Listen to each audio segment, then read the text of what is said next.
All right.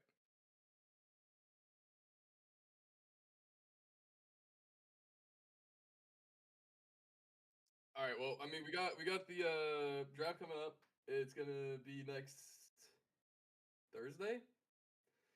Next Thursday. For round one. Do they do round one and round two, or is it just round one the first day? Oh, round two and three. Yeah. Uh, this year is a really interesting draft. It's mostly because we're not. It's what These are one of my favorite drafts when we don't have like 8 QBs going first. Because I think that's just boring. A lot of times. And then a lot of times it ends up with you having JJ McCarthy on your team, and you're like, why did they pick JJ McCarthy? Didn't we all know that this was not going to happen? So I think drafts like this are way more interesting. A lot more tackles going off the board, a lot more guards going off the board in the first round. Edge rusher right now is fucking insane. Uh, and yeah,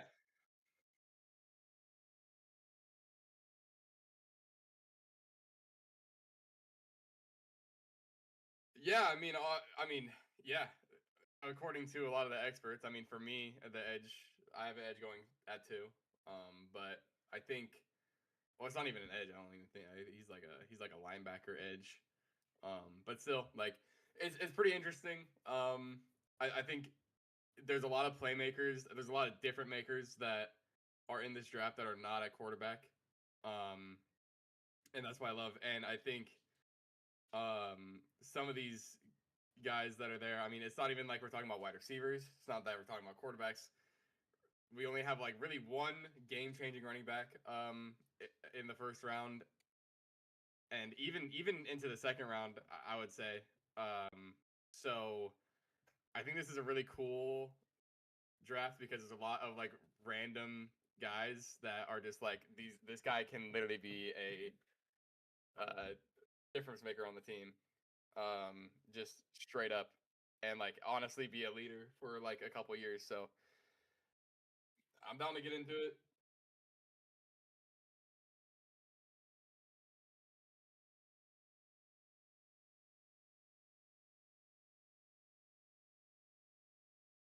Unreal, unbelievable, bro, unbelievable.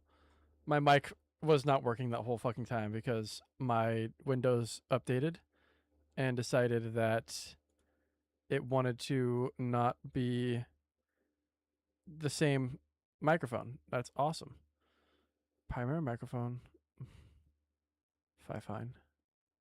Microphone device, fine. Okay, that's all good.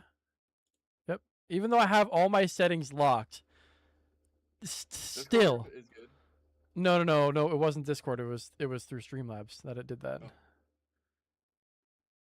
Even though I checked everything beforehand, it still did it. That's just so fucking stupid. Anyway, yeah, we're gonna go over our mock drafts, and then on Thursday, we're going to have we're just gonna have Draft Mania. Pretty much, we're gonna yeah. be watching the draft live here Yep. on stream, Hmm. and it's gonna be fun. We're gonna have a good time. I know that for a fact. I hope everyone else does too. But Yeah. We are both gonna be on the 23rd watching the draft. It's gonna be fucking awesome. yes, it will. So without further ado, I think let's get right into our mock drafts, man. Because I think we should just go through the first two rounds. I think that's the most important. I have all seven done. You have two done. Um, and I mean, once you get past two rounds, who fucking knows Once what's you gonna get past happen? the 2 rounds, it's kind of up in the air. You're kind Like, of like, okay, well, this team needs an edge, but like, are they taking an edge in the fourth? Like, I right. don't know. And the thing is like, I have first before we start our mock draft. Let's go ahead and I have some sleepers that I want to share Well, with yeah, everyone. that's the one thing I think that we should do. I think we on draft day we should get on before the draft, and then let's go through our like late pick Mm. sleepers. Like, who's the next Puka Nakua going in the fifth round and gonna be one of the best in the league? You know what I mean? Bro, I it's think that it's would be kind of fun. I know who it is. I know who it is. Well, just keep it, bro. Okay, so we'll do that on Thursday then. We will go Yeah. ahead and we'll give our who our next up people are that are going to be I think fourth round picks yeah. and on, even third round, even second round in some cases. Like, don't I mean like don't shit on a running back taken in the second round. Mm-mm. Because No. those running backs are usually the best ones. I mean the Kenneth Walker the third. Kenneth Walker. Who else? Uh, Fucking Colts. The Taylor. yeah, Jonathan Taylor. Jonathan Second Taylor. round. Yeah. Uh, Fucking we took Clyde Edwards-Helaire. Kyron Williams. Kyron. Yeah. All those guys are insane running I think backs. James So Conner too. James Like Conner, second yeah, round? James Conner was Maybe I he was think first third. round? No, he wasn't first round. He was I think third round. But yeah, those are usually guys that kind of like come up. But Yeah. a lot of times though, we don't really see running backs go in the first, and this year we're gonna have one. Definitely Yes. in the first 5. So We're definitely going to have. Yeah, there's no doubt about it, in my opinion. So without further ado, let's get straight into our mock draft then. do you have your board up? I can share my screen for you if you want. Share that. I wish we could blur the picks so it wouldn't be spoilers, but just try not to look ahead, I guess. Do you want me to share it with you, or do you want me to share it through the stream? Share it. No, I just want you to share it on Discord. Oh, well. Like I'm sharing it with you if that works. This is what I'm gonna do. I'm gonna share it through. Hold on. Let's do this. Or you can just take a picture of it, maybe. And... No. We're gonna go ahead and do this. We're gonna go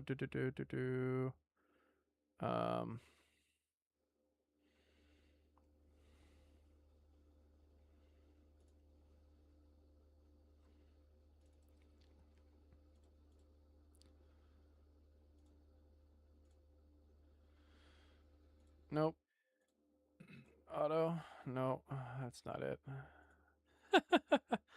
Oh, dude, another thing I was thinking about is yes. I was thinking about asking our league mates to send us their drafts, and then before the draft, we could kind of take a look and talk about like any like big discrepancies. Not going like over everything, but just like on some like big ones. But I think that would be fun too. I also kind of want my money. I'm not gonna lie.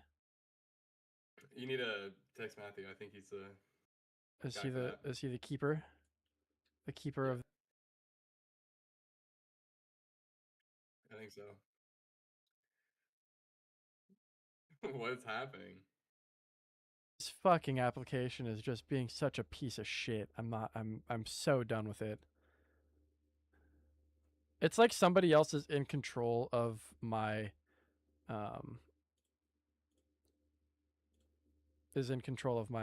computer at the same time.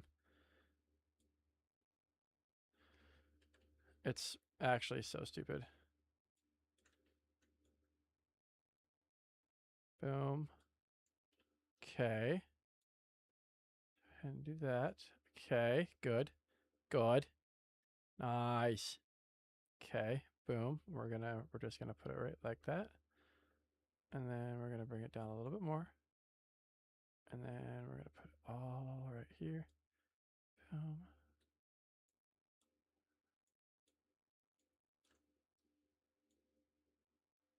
Yeah, boom. All right, boom. Perfect. Let's go. Okay. That's up on this one. Now we got to put it up on the TikTok screen too, because God, you gotta love it. You gotta love it.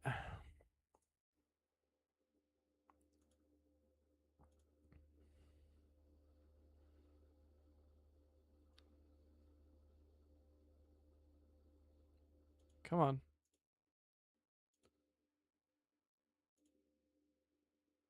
Come on. Okay.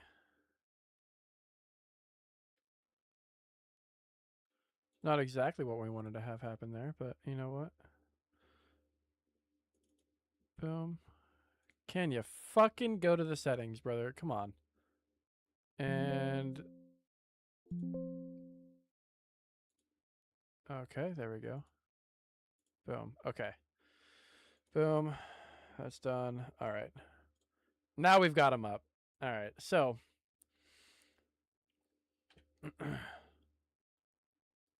how the fuck do I get out of this screen? There we go. Nope, that's not it. Nope, that's not it either. Okay. There we go. That's fine. All right. That's perfect. That's exactly what we want to see. So, now I can share this with you. Share my screen.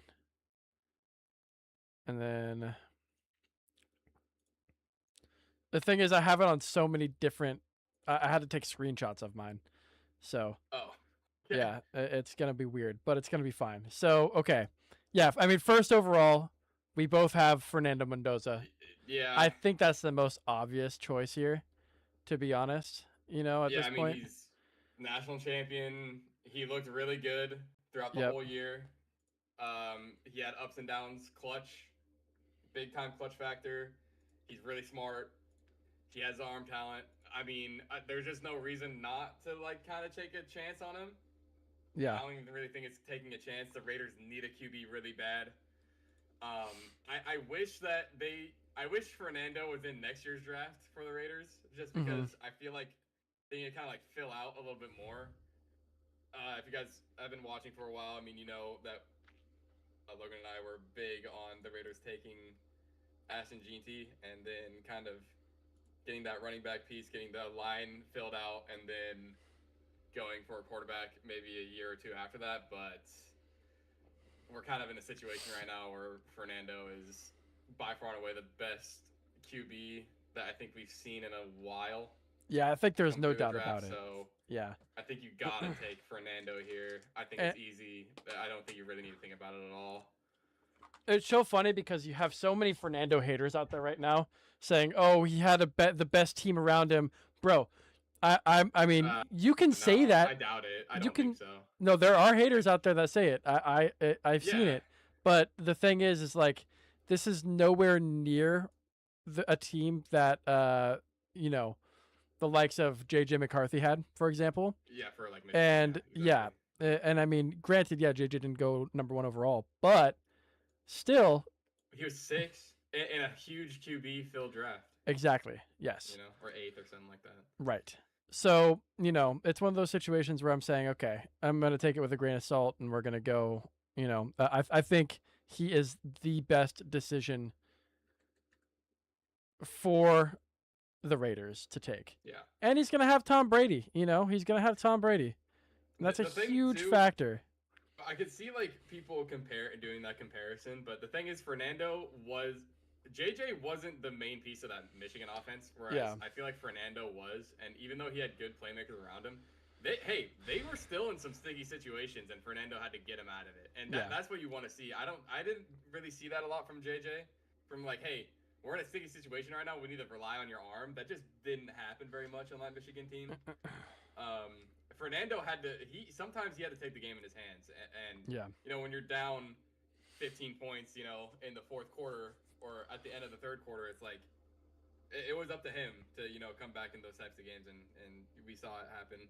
The only thing I'm worried a couple times, so it's just I think he's shown enough, Yeah, the only thing I'm worried about with him is that while yes, he's a fearless leader, he's a fearless leader, and he's got a great head on his shoulders, but I think he just holds the ball for a little bit too long in the pocket, which obviously is something that, if you have somebody like the likes of Tom Brady in the ownership group, I think that's going to get coached out of him.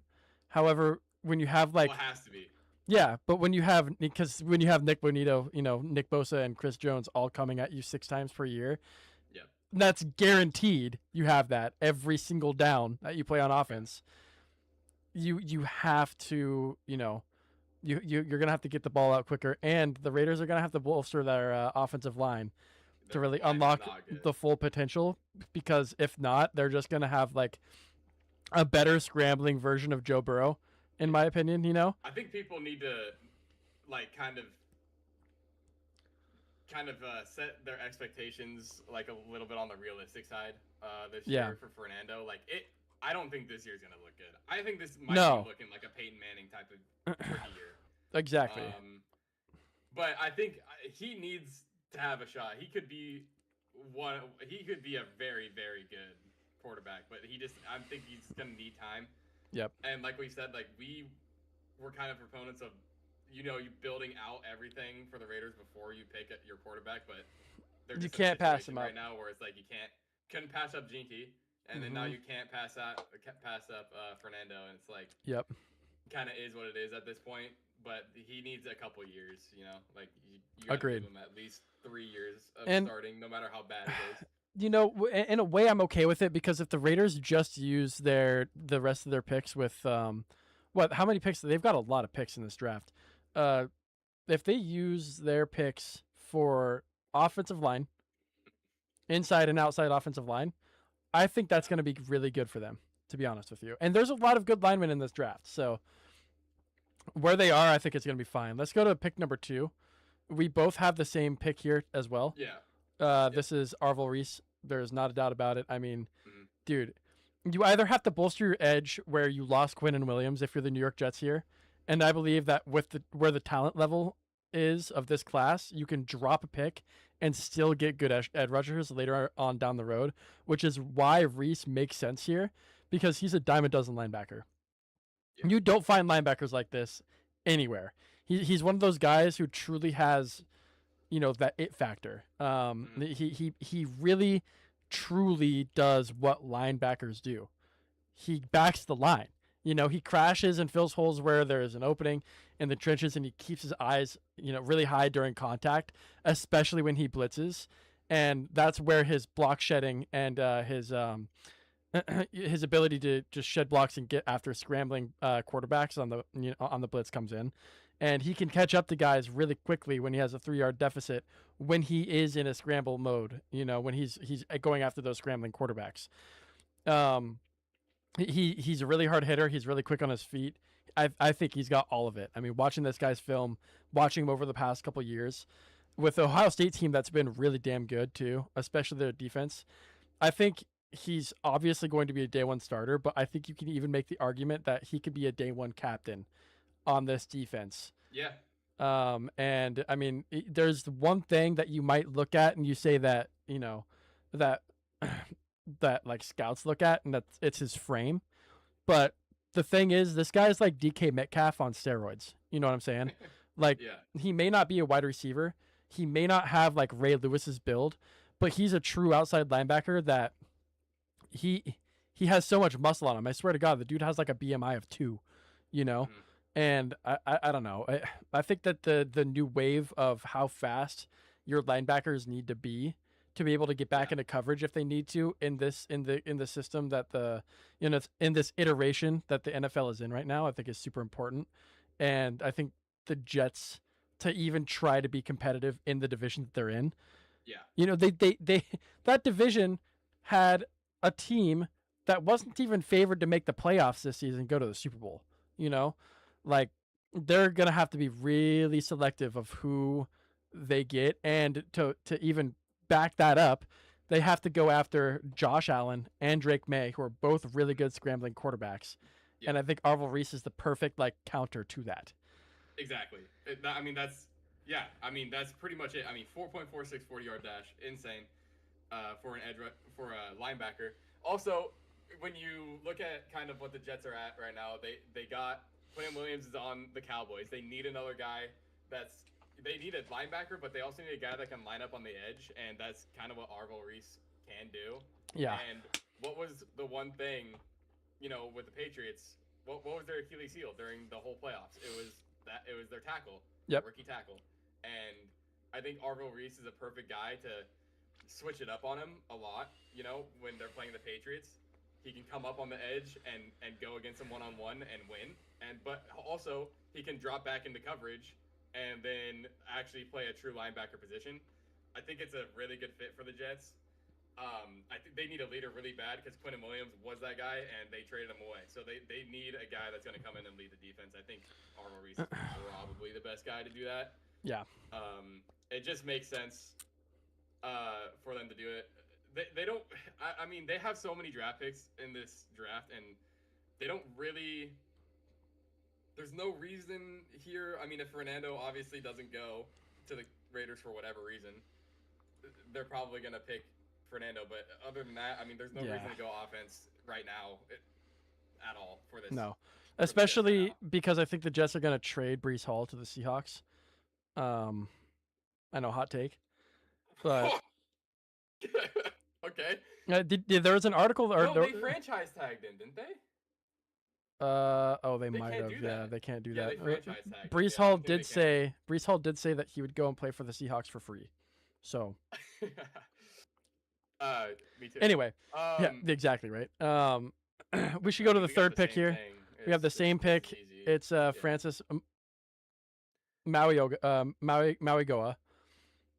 And I wrote in my synopsis here that instead of saying the New York Jets select or the Vegas Raiders select, I said the Arizona Cardinals carry the flame with Francis and Mauioga. I love that. That's amazing. It's Hoggy time, man. You gotta take an offensive tackle here. I mean, if the Cardinals don't take Maui Goa here, I think the city of Phoenix should make like its name and burn. I mean, he has everything. He's quick feet. He's got a good push. He's got a high caliber personality. He just seems like a down to earth guy, which is exactly what this team needs. Because I mean, this team is the most outlandish, not down to earth team out there, at least in their division, and they need somebody to kind of play a critical role in protecting Gardner Minshew when he's back, and to potentially get them a playoff berth for the first time in a long time. But I mean, who are we kidding? I don't think that's going to happen. Still, it can't really. Yeah, the Cardinals are playing a long game here, and the best way to play that game is to build out your line here. Yep. At tackle. I mean, so you got Jacoby Brissett. He's probably going to be the starter if the holdout is, he's holding out right now. But according to what people are telling me, he's holding out on the deal, trying to get another year of extension. But I think it just doesn't. You have to build your line. The line was obviously the worst part of the Cardinals team. I mean, you could probably argue running backs, but I mean, it's hard to say when you're only your second or third stringer. Yeah. I think the best way to help this team out is to give the quarterback more time to throw the ball to, Michael Wilson and. Wait, who is their other? I can't even remember. They have Malachi. No. Who'd they get from the Colts? No. They no, who's their Marvin Harrison. Marvin Harrison. So, the Cardinals. Sorry, yeah, Wilson, not the Jets. Just Marvin Harrison. Michael Wilson and Marvin Harrison. Yeah. And I mean, and what they can do. And their tight end. Fuck. Why am I forgetting his name? McBride. Thank you, Trey McBride. So yeah, I mean, I completely agree. It doesn't really make any sense to go anywhere else here. No, and I mean, you have to look at it too. They've got to get somebody on the inside because you cannot have Tyrese Knight coming through the middle twice in the same game, making the same exact play, having DeMarcus Lawrence score 2 touchdowns against you. Yeah. So, I mean, granted, I love that, but you just can't have it happen. So, let's go to the fourth pick here. We both have Jeremiah Love going to the Titans.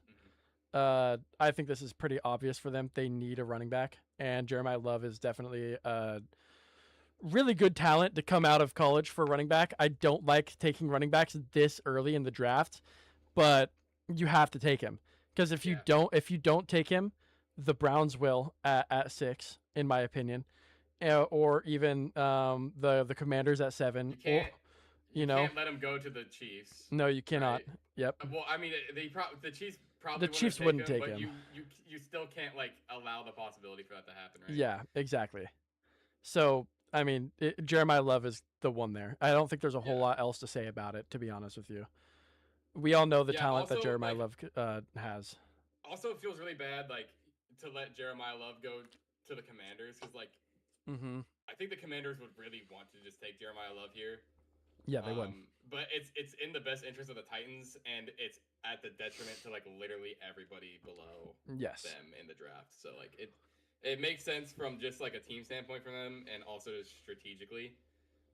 Also with the Titans, I like Tony Pollard.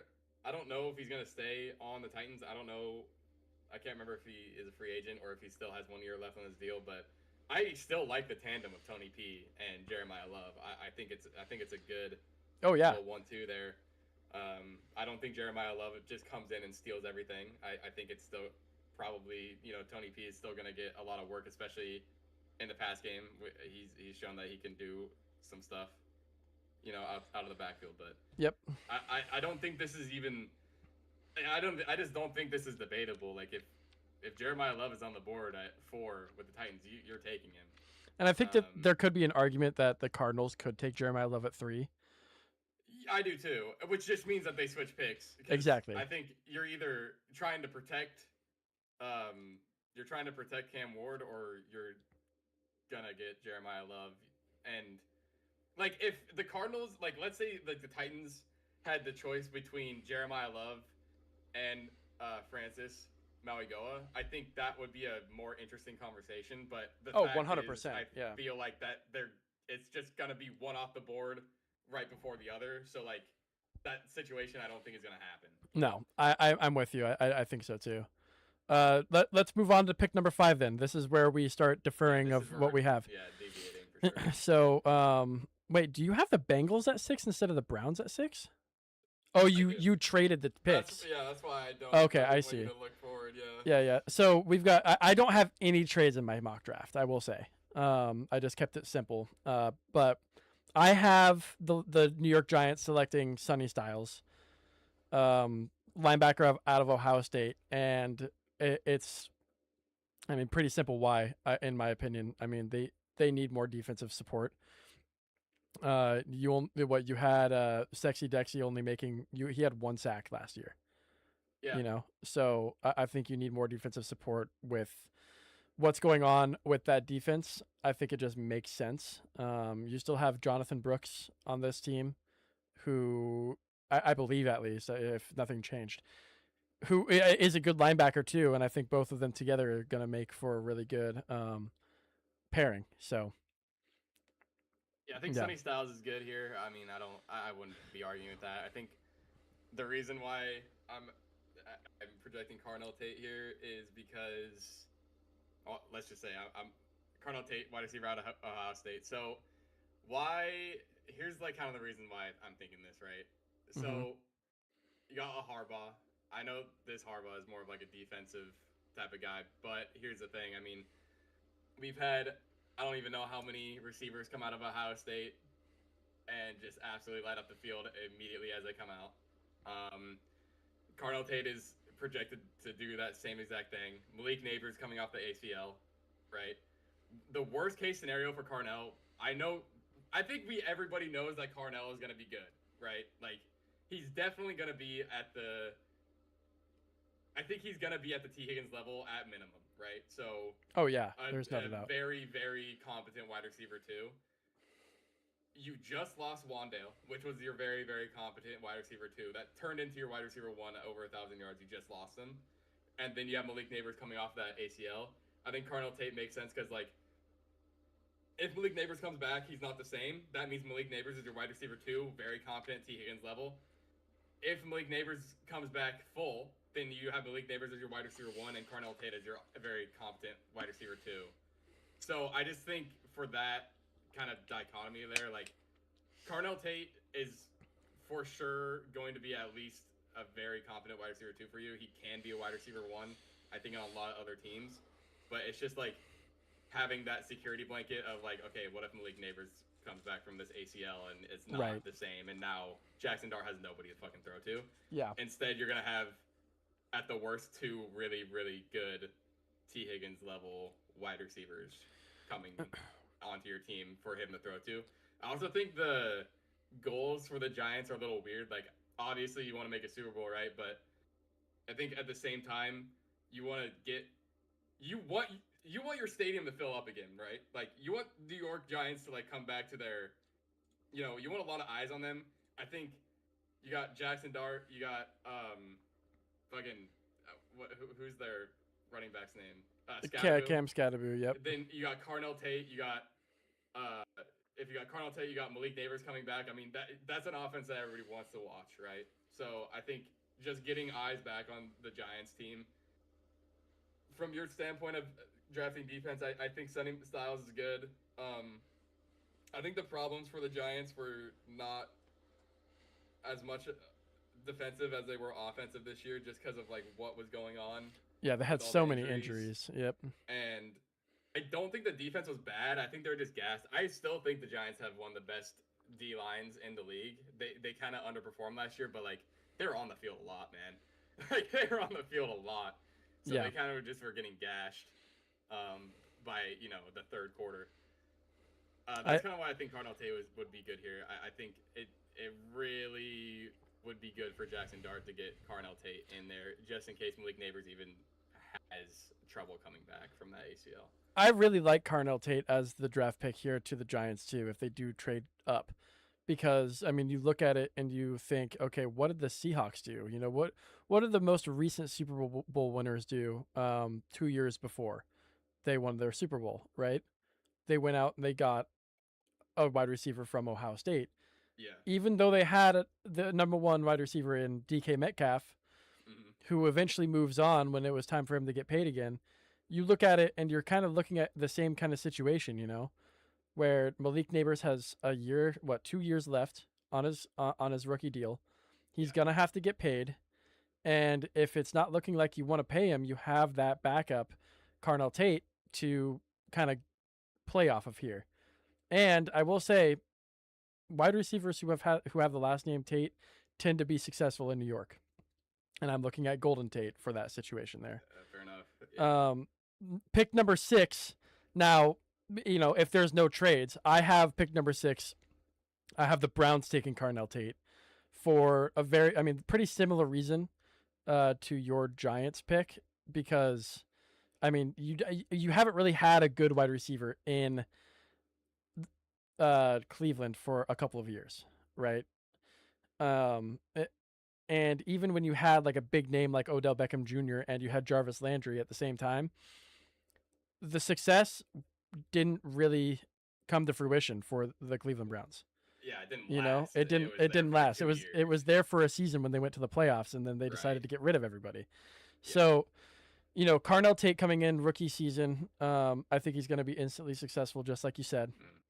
And I think, especially with Sanders being their starting quarterback this next season, they're going to need somebody that when you have bad balls thrown, you have a wide receiver that can go up and get them. And Carnell Tate is that guy, you know. Gives him a chance to give Sanders a chance, right? Like, yeah, totally. You want to see what Sanders has. Let's go out and get Carnell Tate. You know, let's see if he can get him the ball. Again, don't expect the world, right? But like, see if you can get some production before you like really fully embrace Shedeur. I would say. Now you have. Yeah. So with Carnell Tate off the board for me, I felt like with the Browns, I feel like they go offensive tackle, but like I'm looking at like who's behind you, and it doesn't really make sense for them to take a tackle at 6. Yeah. So I had them trade back for draft capital. I have no idea what that trade would look like, but I think in any case, I think the Browns might trade out of this spot and get just a ton of draft capital. I don't know how they draft. Or how the trade looks, but I had them trading just back to 10 and the Bengals coming up. Why I have that happening, the Bengals need an edge, right? So because of Trey Hendrickson going to their division rival, which is horrible for them, right? So they need to come up and get an edge. Also, like, if you look at who's right in front of them at 10, you have the Chiefs, the Saints, and the Commanders. All of them need defense. All of them need edge. All of them need linebacker. Like, this is... And everybody that they want, like Ruben Bain, I have David Bailey going to the Bengals here. I have them moving up. But I can definitely see them taking Ruben Bain Jr. too. I think they just need to go up and get an edge, because by the time you get down to 10, they're both gone, right? They're either going to the Chiefs, or they're going to the Commanders, or they're going to the Saints, right? That's fair. So that's kind of why I have them trading up here. Having David Bailey, I think they could go for Ruben Bain Jr. here, but I think if they want just like a straight replacement of the Trey Hendrickson kind of production, I think they go with David Bailey, just because, like, I don't know, the NFL is weird. Like, Ruben Bain is probably a better prospect but his arm length is like low, so like teams are scared of it. David Bailey has a better arm length by 4 inches, so it's like it makes a difference. The 4.5 40 is very good. I don't have the stats for Ruben Bain's 40 yards, so I think everything there just like lines up with Trey Henderson. They need the replacement, so just go ahead and take the safe David Bailey pick there.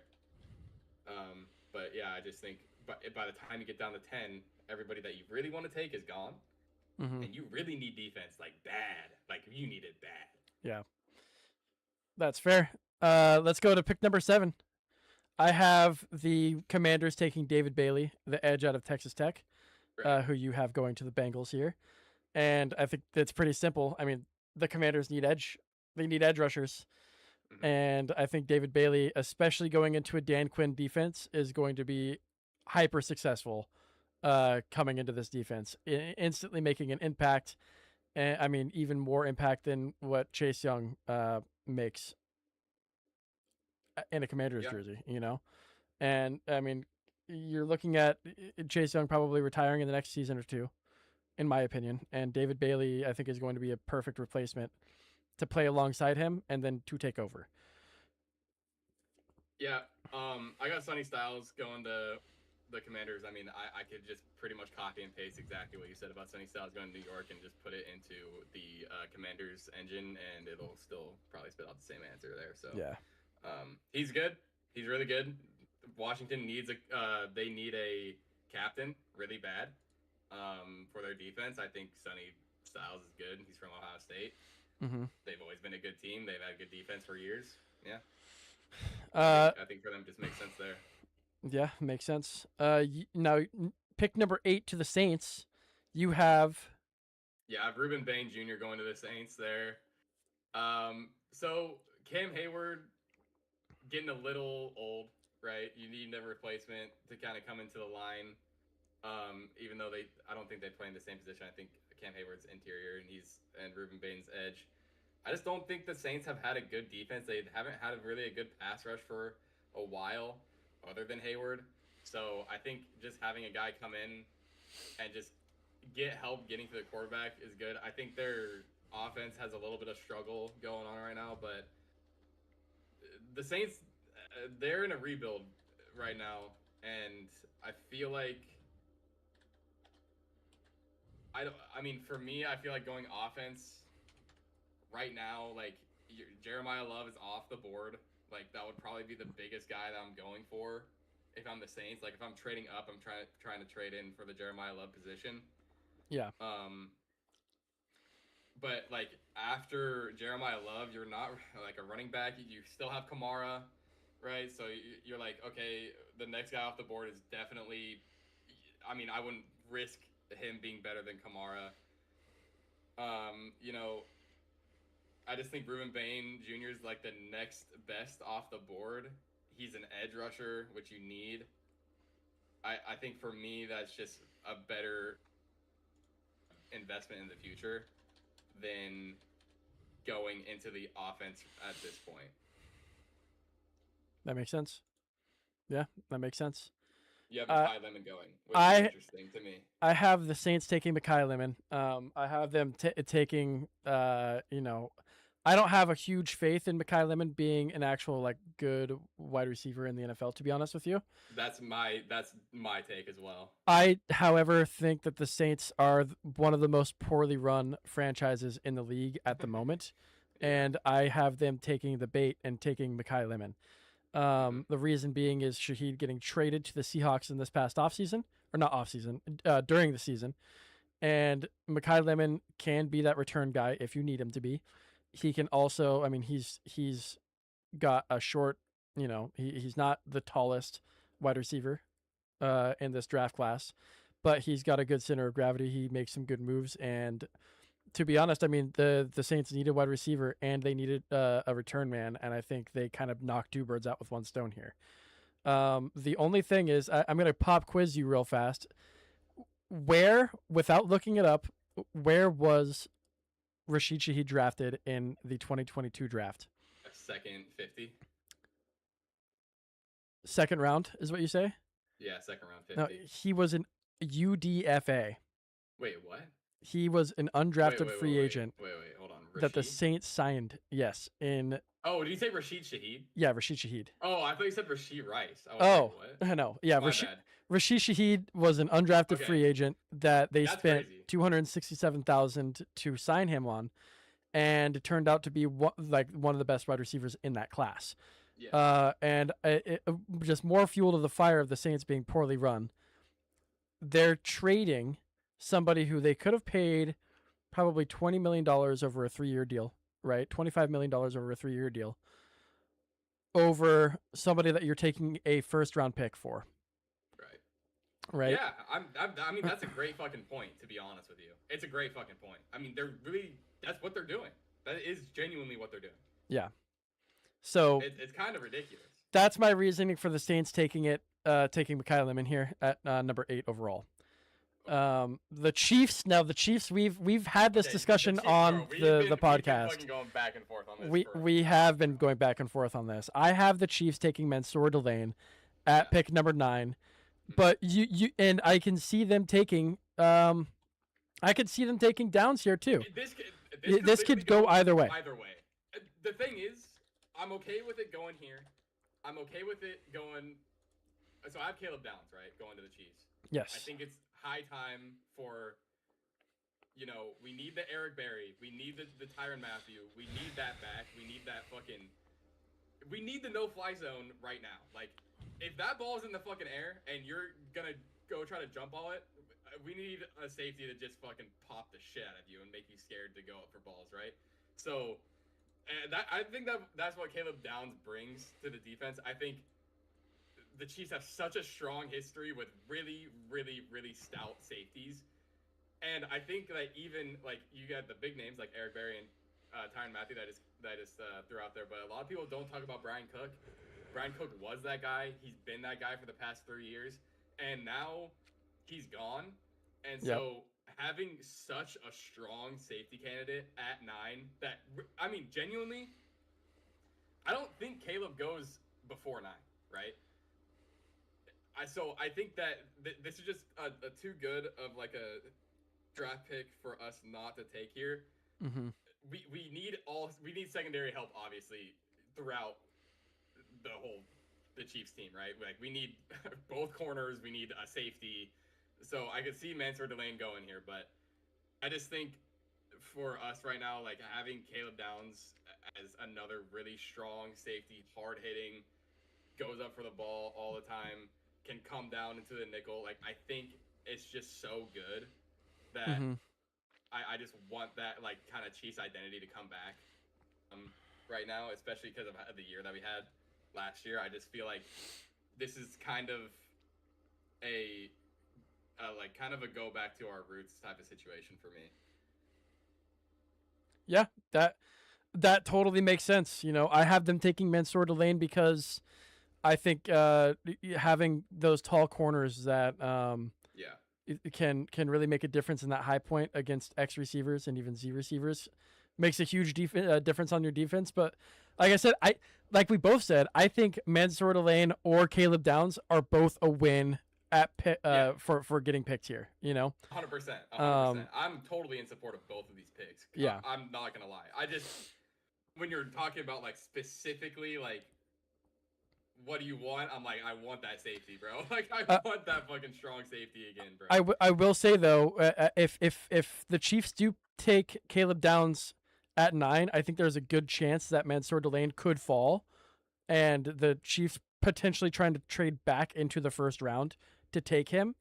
However, you think Mansour Delane falls below 15? I think Mansour Delane could fall below 15. Absolutely. That's interesting. I feel like if that is your take, I feel like it's weird for the Chiefs to take him at 9. The only thing is if well, right. But the thing is, if they take Mansour Delane, Caleb Downs is gone before they could trade back in. Do you know what I'm saying? So I think that's what I'm saying. Is like, they take Caleb, right? Like it makes more sense for them to take Caleb because if your take is they think that Mansour Delane will fall to 15 or below, and then they can trade up to get there. Like, which, by the way, we're gonna talk about that a little bit more because I think this draft, I think this is where the draft gets really interesting, is at the Chiefs 9, because a lot of things happen. Ruben Bain can fall to the Chiefs here.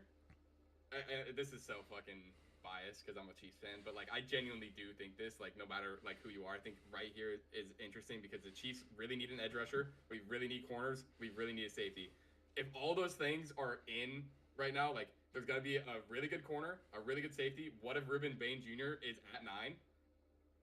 And then what if the Chiefs take a fucking tackle? You're like, wait, what the fuck? Now the whole draft changes, right? Yeah. With this pick, right? Because you're pretty much thinking that the Chiefs are going to take the safety, they're going to take the corner, or they're going to take an edge. And if they take a tackle, it literally changes almost the entire like next 7 picks. Yep. Right. So 100% it does. 100%. And like it's the only L that the Chiefs could take right now, in my opinion, is taking a tackle, or even a wide receiver. Like if we take Mekhi Lemon here, it's gonna be so hard for me to root for this team next year, bro. Yeah, like, no, it should. If it should be. Fucking Mekhi Lemon right here, I will fucking rage. Like yeah. we don't need this fucking archetype of receiver again. Yeah, Right? agreed. So I think it gets really interesting at 9, right? I Yeah. think Caleb Downs, and I think these are both wins. Mansour Delane and Caleb Downs are both wins. I would be fine with either of them. Do you think that if the Chiefs don't go like defense with this first pick, do you think what's his name? What's your defensive coordinator's name? No. Spags. Yeah, Steve Spagnuolo.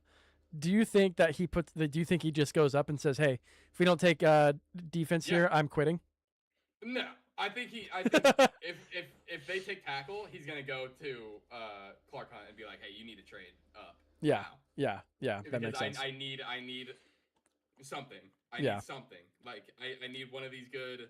I need like Dylan Fenneman from Oregon. I need another corner. I need just anything here because like if you go down to 29 right now. Like the best corner off the board is maybe Colton Hood from Tennessee, and it's like, you know, is that where we want to go? Yeah, I don't know. Like I'm just not sure. So with that, let's go to the next pick here. Now you have because of the trade, you have the Browns. Yeah. So go ahead with the Browns, and your pick makes a lot of sense. So I have the Browns. They trade back from 6 to 10 because. I think it makes sense for them to trade back. I don't know how far they're going to trade back, right? I don't know if this... I just feel like they trade out of this pick because Francis Mauigoa is, I think, by far and away the best tackle right now. Yes. And then, so nobody's really taking a tackle. I don't think anybody's taking a tackle.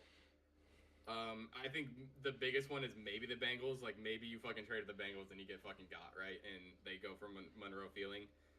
But I think Monroe Freeling goes here, and then you get more draft capital in the back in the later rounds. And I don't think you really have to do much about it. And I think, again, this is mostly just like, hey, we're kind of looking toward the future. Mm-hmm. We want to get a tackle because our line was so bad. It also kind of gives Shedeur a little bit of a shot, you know? Yep, 100%. Maybe the next 2 years. You know, over the next 2 years to kind of show if he can produce with a better offensive line. Yep. I think the other thing you need to look out for is it's not all about, you know, protecting the quarterback. It's also about, you know, Quinshon Judkins had a really good year before he got injured. So just keep that push going on the line. Yeah. And see what you can do in the run game. Maybe the Browns turn into a very good defense, you know, a top 5 defensive team with a top 3 running back. Running game, and they just fucking gash opponents until they can't fucking play the game anymore, really. Right. Maybe that's just the new, maybe that's what the Browns need to do. And so I think a tackle is a good way to, you know, kind of put that into motion. Yeah. Now, I have the Bengals taking Caleb Downs here, and it's really simple. If the Bengals keep this pick and they go with what they actually need the most, they are going to take the secondary. Their secondary has been in a sorry state for the past 3 years, and it has showed it has really showed. I mean, every single game you saw the Bengals play where they're fully healthy on offense, the game was an absolute shootout, you know? And I just don't see it going any other way, to be honest with you. I can see the Bengals taking offensive tackle here if they are able to, but I think that they are far and beyond needing a safety or a corner of some sort at this pick. So yeah, I mean, I think the Bengals have an interesting argument for maybe the worst run organization. Oh yeah, 100%. Yeah, there's not a doubt about it. Because they were in the Super Bowl 4 years ago, and like just to see like what the fuck happened, bro. Yeah. I mean, when you pay so many offensive players,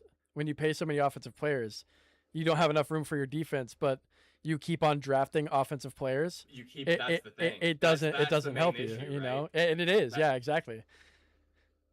And now you let Trey Henderson walk, and now you're like, I need 2 corners, I need a safety, I need an offensive tackle, and you know, yeah, and I need an edge rusher. Yep. Like, what the fuck is going on? Yeah, so, I mean, that's just a really bad situation over there, and they need to really have. I mean, I think the Bengals is not even like this first round. Like, they could pretty much take anybody here, and I'll be like, yeah, that helps your team. It's really like what happens in the next 4 and 5, exactly, and 6 is like really, really big for the Bengals this Yep. year. I don't even care about the first round. You're gonna get a guy no matter what. Yeah, absolutely. So let's go to pick number 11 here. It's gonna be the Dolphins. I think the Dolphins stay in this pick. I don't think they're gonna trade back because no matter who you get here, whoever's available, the best available player, any position that you need is gonna be a win here. I have the Dolphins taking Spencer Fano out of Utah because who doesn't like a big man up front giving you options for Devon Achane to go score more touchdowns, you know? Yeah. And not to mention, hold on, give me just a second. I mean, this guy, you look at these big guys that come from colleges like this, and you know that they're not going to cause any issues, right? It's not, you're not going to have another Richie Incognito incident with this guy because he's from Utah, you know, I don't know. Maybe I'm stereotyping a little bit here, but when you take guys from Utah, and I'm specifically talking about Utah, not Utah State, Utah, you're gonna get a good kid that is going to be. I mean, he's 6'5", 320, like. He's going to be successful no matter where he goes. But I think with the Dolphins' need for offensive line and the rebuild that's going to happen, obviously they're not going to have it all put together next season, right? They're going to have a new head coach. They have pretty much new everything, new quarterback. But with that being said, getting a new offensive tackle in, getting reps for a season to protect something that isn't really like the most valuable thing to protect, I think is going to be really helpful for the Dolphins, and then not next season, but in the coming seasons down the road. And I think we've seen that with a lot of offensive tackles that get drafted in the first round, save for Greg Zabel. You look at these guys and you're like, man, like 3 years later after their draft and they're sitting top 5 on the offensive line for the league. And I think that can be true for any one of these guys that go in the first round, offensive tackle or inside interior offensive line. So that's my reasoning here for the Dolphins taking Spencer Fano at pick 11 of the first round.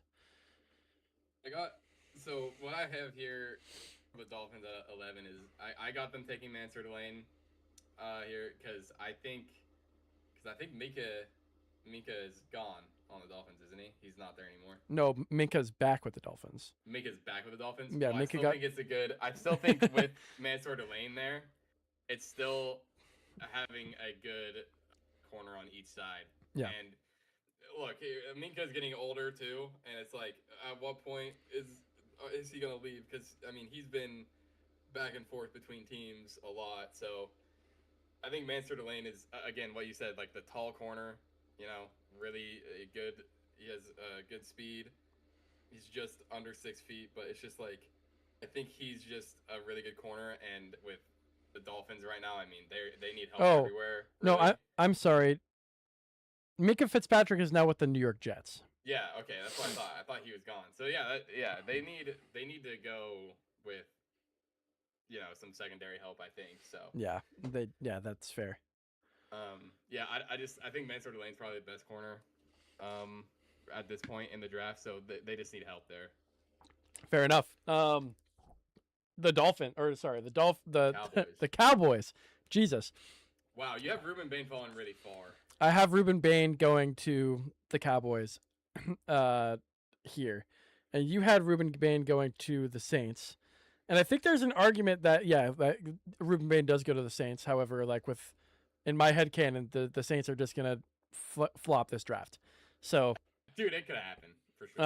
I mean, Jesus, why do I keep on doing that? The Dallas Cowboys taking Ruben Bain here makes the most sense. I mean, he's gonna be the edge rusher opposite Quinnen Williams, which I think would be a really, really, really good,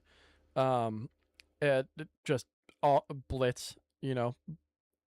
Really good defense for this Cowboys team going into this season. And I mean, that's something that we saw this past year. The Cowboys had a decent chance of making the playoffs, but their defense just kept on making mistake after mistake, which wasn't necessarily due to their defensive line. I mean, they could have gotten more pressure for sure. However, when you looked at their corners, that wasn't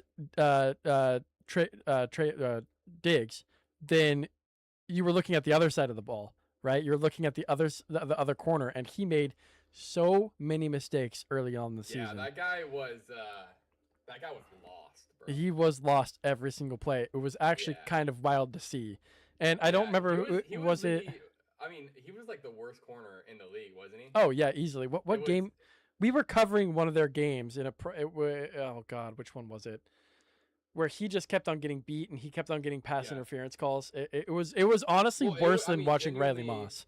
Yeah, well, I mean, I think Riley Moss is fine. I think this guy, I mean, it was genuinely looking like a little bit like uncoordinated. Like genuinely, like he looked like he needed to go back and like maybe go to like some middle school camps and like learn how to backpedal again, bro. Like it was bad. It was looking. Yeah, I mean his footwork was definitely not there. I mean, and he was just he was really getting behind on every single route that was run to him. So which I mean I feel for him. He had to come off the practice squad and play immediately, but for sure, at the same time, like with the coaching staff of the Dallas Cowboys, with who they have, coaching, I would say for sure. Oh, 100%. But and because I was gonna say with the coaching staff, you have to be able to recognize where your weaknesses are, and where people need more coaching, and this was one of them. And so with your pick, it makes more sense than mine, I will say. But with Ruben Bain falling, if he falls, you have to take him. Yeah, it doesn't matter. Because here's the thing: if you got Ruben, right, like. Ruben Bain is almost like picking a secondary, right? Because you're going to get more pressure on the quarterback. Right. And even if you get pressure, not even a sack, if you get a pressure, that's more likely to end up in an incomplete pass. Yeah. If you get a sack, it's definitely going to be, the pass never gets off.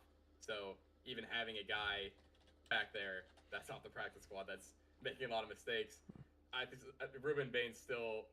I think if Ruben Bain is there, it makes way more sense to take Ruben Bain over Jermod McCoy, which I have, cornerback from Tennessee. This is all I'm going to say about Jermod McCoy. I watched a lot of Cowboys games last year because I hate the Cowboys, but they were so much fun to watch with Pickens and Lamb. I saw that corner play, and I was just like, it just can't happen.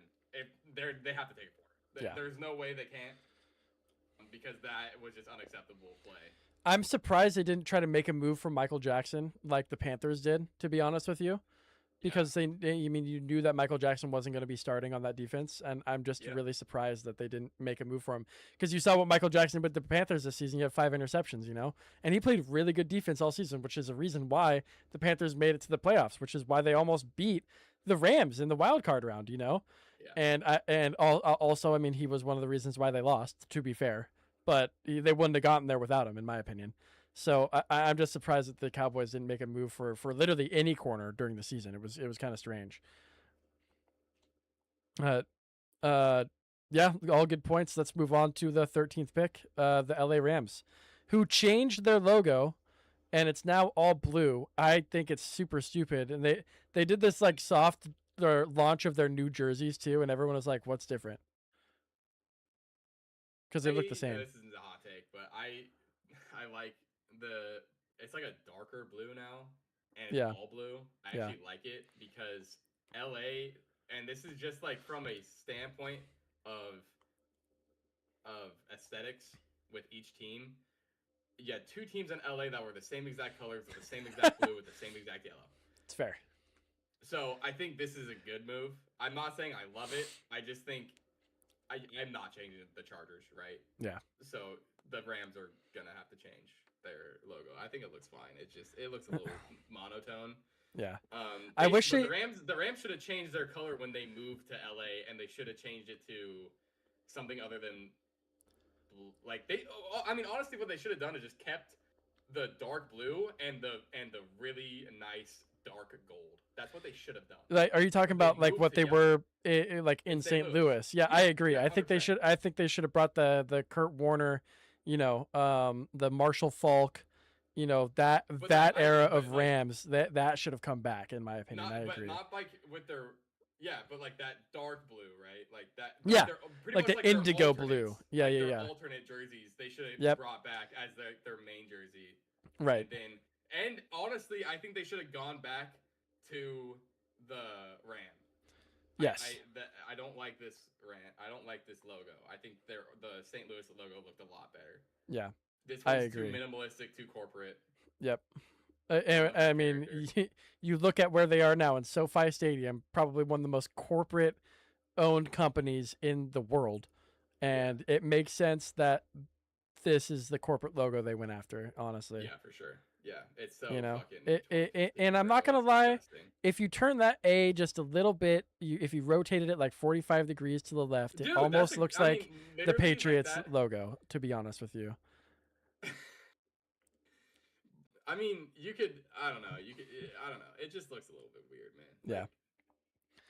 Like, Anyway, I mean, we're not graphic designers. I think like if even if you, but it would look a little bit like the Patriots. But even if you turned it to like, you look like an angry ram or something like. Yeah. I don't know. This just looks too fucking basic. So I have the You go Rams first on taking this one. Monroe Freeling here. They need more protection. They need. It became pretty obvious, especially after playing the Seahawks 3 times this year, that their offensive line is not up to snuff.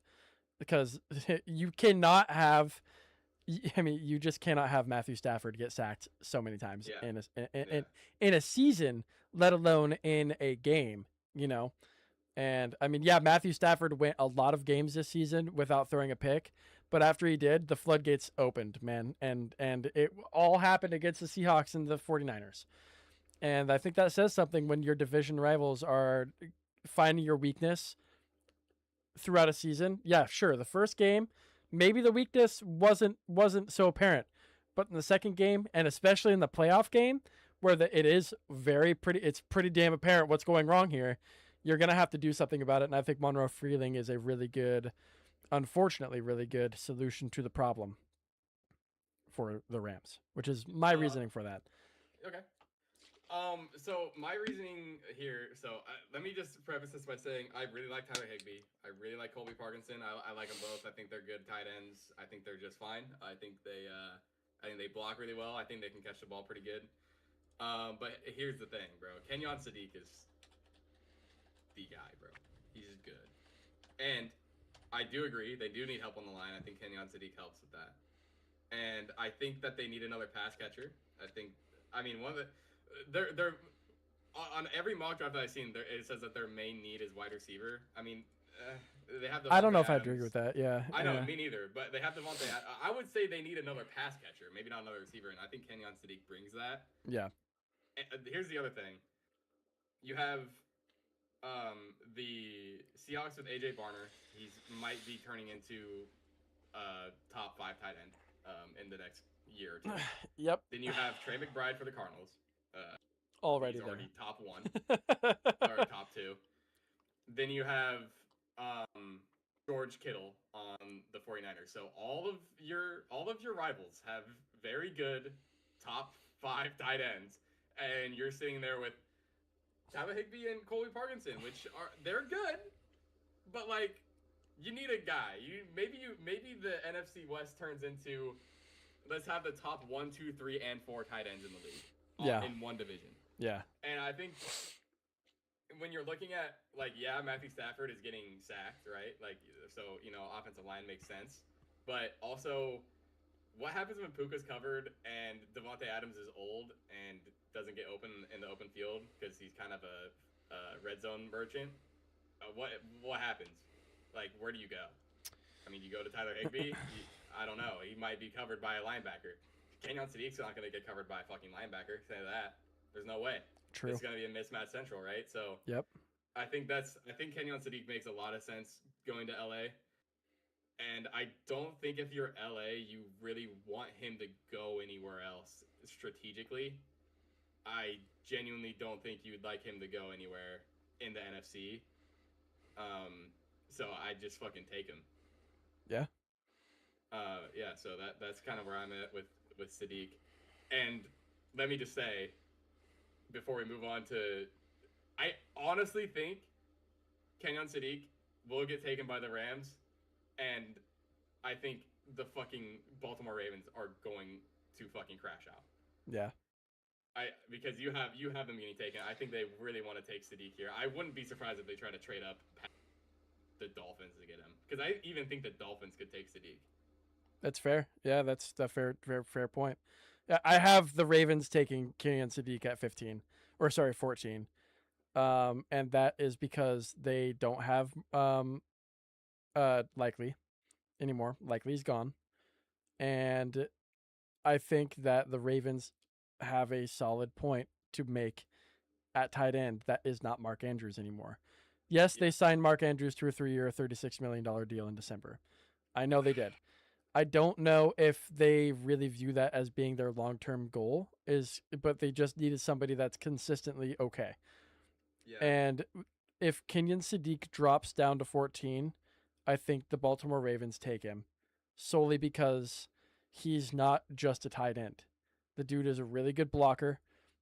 He is unbelievable in the red zone.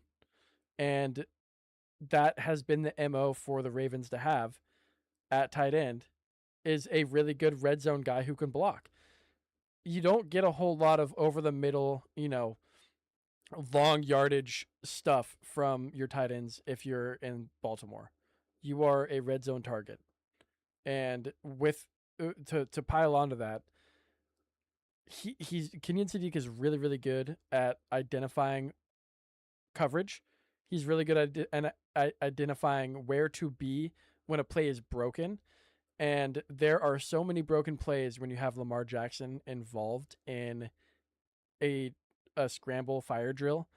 And I think Kenyon Sadiq, being like the large body that he is, getting into an open space, maybe fighting off a defender or two to get to a ball, that's like his strong point, And whereas Mark Andrews' strong point isn't so much getting the ball in traffic as much as it is getting open and like really using his range to get a ball in the red zone to score a touchdown, which is where I think it's always been. Kenyon Sadiq doesn't really have a whole. He has range, don't get me wrong, but it more comes from catching the ball in traffic and fighting off defenders. So I think this would be a really, really A+ pick if the Baltimore Ravens get Kenyon Sadiq here. So I just feel like, and I agree. Like, I think if Kenyon Sadiq is there, they're gonna take him. But what happened? Wasn't it just time to move on from Mark Andrews? Like, yeah, you thought so, right? This isn't a situation. I don't like. I get Mark Andrews has been on the Ravens for a long time, but like, it's not. I don't feel like he's earned the tenure to just be like, we're gonna develop Isaiah Likely and then trade him. You know what I mean? Like, well, the thing is, I think it should have been the other way around, right? I think it had to do with the amount of money that Isaiah Likely wanted. Isaiah Likely is getting paid. I mean, granted, it's only $4 million more, but it's really like $10 million more.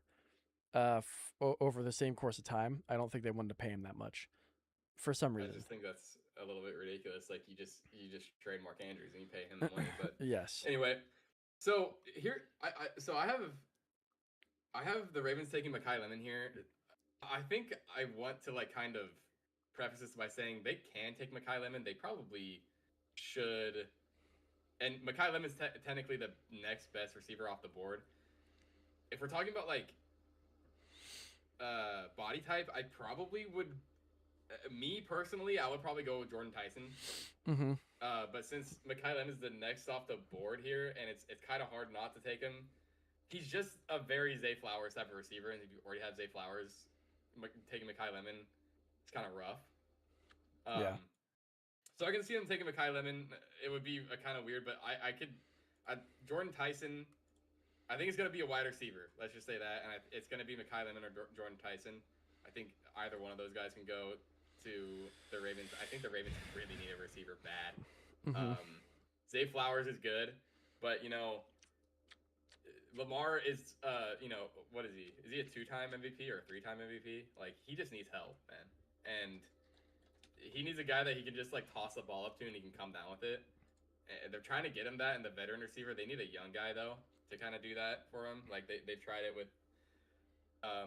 Odell, and then they tried it with Hopkins, right? But they just need a young guy that can kind of develop into that receiver. Yeah. Mekhi Lemon, I don't know what I don't know what Mekhi Lemon really has in the tank with like. Can he be more of like a Tyreek Hill type of separation guy? Because if you have that, because Zay kind of has that a little bit, but he's more like in the middle of the field when he gets open like that. Talking about like a downfield receiver that can really create some separation. If Mekhi Lemon can do that, and if the Ravens think that he can do that, he can easily be that guy. You know, a lot of people are comping him to Jackson Smith and Jigba, which like is kind of a fucking pipe dream, but like maybe if that's what you think. I just don't know like where my evaluation is of Mekhi Lemon right now. I think he's good enough to probably be within the top 10. But just to me, when he falls down to 14, it's kind of hard not to take him right here. Yeah. Let's go to pick number 15. We've got the Buccaneers on the board here. And we both have an edge rusher going. The only difference is the difference of name. I have Akeem Mesidor going from Miami. And, I mean, you saw... I think the reason that this happens is because Akeem Mesidor made a deep playoff run. He had really good stats in the playoffs. And that is really that's my reasoning, to be honest with you. Like I think it's pedigree over ability and the experience that comes along with it, and to overcome the adversity of losing the national championship game this season. And I mean, he's really good. I mean, you watch his film, he's got speed, he's got power, he's got again, it's like the past couple of seasons where all these edge rushers come into the league and they're all successful. I don't think it really matters who you get. I think it just matters if he's a good fit with the personality of your team. Yeah. You know, and so that's why I have Akeem Mesidor going to the Buccaneers here at pick number 15. Yeah, I think, you know, I have Keldrick Falk going, edge rusher from Auburn. You know, Auburn, I don't think Auburn had like that great of a team, right? But I think Keldrick was a really good part of their defense.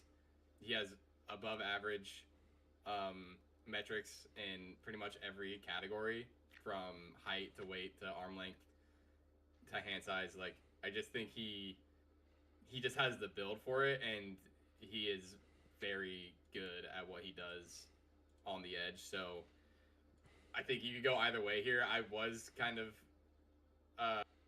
between him and Mesidor, but I think you could go either way here, honestly. I just think they take an edge, right? They take next best edge of whoever they think is better, right?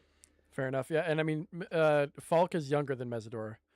Um, Falk is a redshirt senior, and Mesidor is a junior. So, and Yeah. Mesidor is 6'6", 285, and or Falk is 6'6", 285, and Mesidor is 6'3", 280. So you get that extra height too.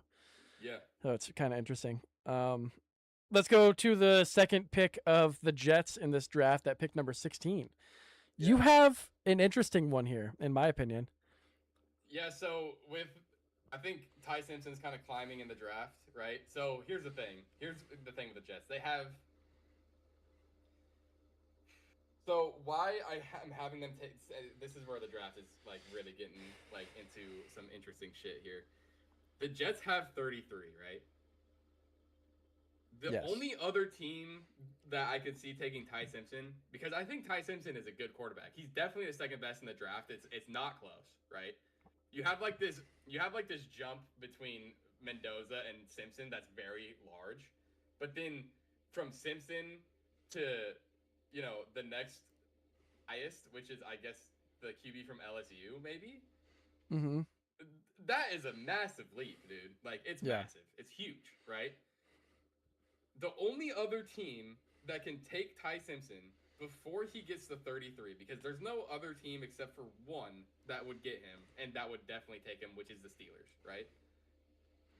And you don't want the Steelers to steal a quarterback prospect from you when you desperately need a quarterback, right? So I think that's the reason why I think the Jets take him at 16, because they do not want him to fall to the Steelers. Because the Steelers will definitely take him if he's there, because they have no fucking plan for a quarterback, genuinely. And if Ty Simpson falls into their lap, they have to take it, right? So the Jets kind of have to either be okay with not getting Ty Simpson, or they need to take him at 16, in my opinion. And I think that they have to they have to take a chance, maybe with a QB here. It's a really tough decision for the Jets, just because like what are they doing? Like how aggressive are they? Like are they gonna just take a chance on a QB right now? Do they just rebuild everything and be shit? It's a very precarious situation that they're in. They could just go all into defense and then just like try to like beat their division with just defense. I just don't think it's gonna work. I think they need a quarterback to stay in just like arm's length with the Bills and the Patriots. They're just in a very tough position right now, right? So I think it's very possible that they take Ty Simpson here. That's fair. Yeah, I can see it. I mean, they do need they need a quarterback at the end of the day, right?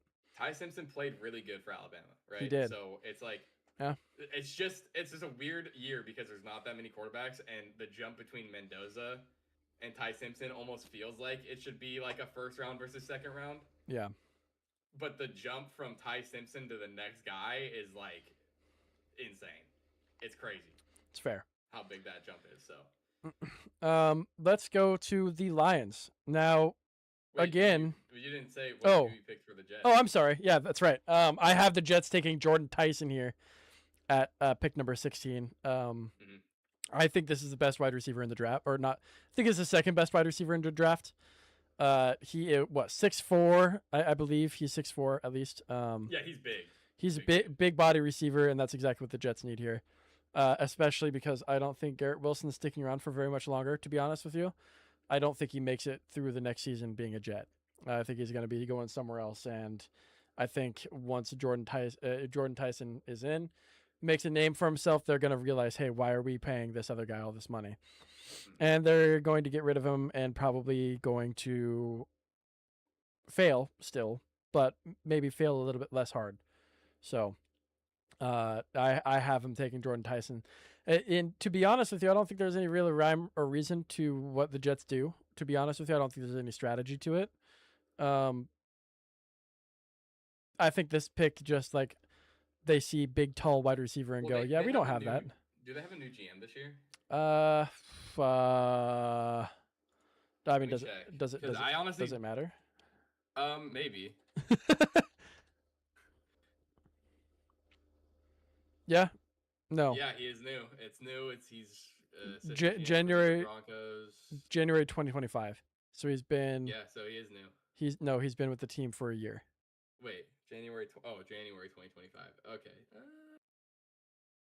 Okay, yeah. So I guess there's no rhyme or reason for what they do. Yeah, I mean they got Geno Smith. We're still in there. Yeah, They have Geno Smith, which is fucking insane, right? yeah, I mean that's diabolical in my opinion. So anyway, let's go to 17 and 18 and 19. We all have the same pick again. Okay, cool. So I guess my reasoning for okay, so Olave Vega, Ione. loan. That's an Ione. Yes. Yeah, I mean, so I guess my reasoning for them they just need. I think the Lions don't really have a weakness. They just need to kind of like get back to basics. They need, first of all, they need to get a good year where they have minimal injuries, but also it's like True. Get back to your running game. David Montgomery's gone now. You need to really bolster that line. I think the Lions and the Eagles are in a very similar situation right now, where it's just like they just need to get back to their run game, right? Yeah. And Jared Goff, when you have a good run game, Jared Goff is a very good quarterback. Amon-Ra is going to be very good. It's going to open up Jameson Williams, and they had it last year. You saw sparks of it, right? But it just wasn't as consistent as it was 2 years ago, and that they just need to get back to that. And I think getting a good big offensive lineman is just the best thing you could do. He's the number one offensive guard. It's all interior help. Just open up that hole for Jahmyr Gibbs to just take off, right? Just let him do the work. Get that threat going. Let Jared Goff take care of the rest, and just call it a day, right? So yeah, I think that's just what the Lions need to do. They don't have a bad team. They had an off year. It is what it is. That's fair. Yeah, I mean, dude, like, it was pretty apparent to me when Gibbs and Montgomery couldn't really get anything going through up the middle when classically they have, and that's where they came from. Mm-hmm. And you put a guy in like this. I mean, hold on. Olai, Jesus Christ. Bro, he's massive. 6'4", 320. Yeah, bro. I mean, he's huge. He had a 31.5 vertical jump, bro. Like, are you serious? He can jump higher than me. Yeah. This guy's a freak athlete. I don't know. This is a really good pick for the Lions, in my opinion. Yeah. Let's go to the Minnesota Vikings. I mean, Dylan, I'm calling him Tiananmen Square. But Dylan, I think it's Tiananmen. I think it's Tiananmen, right? Yeah, he had an unbelievable season at Oregon this past year.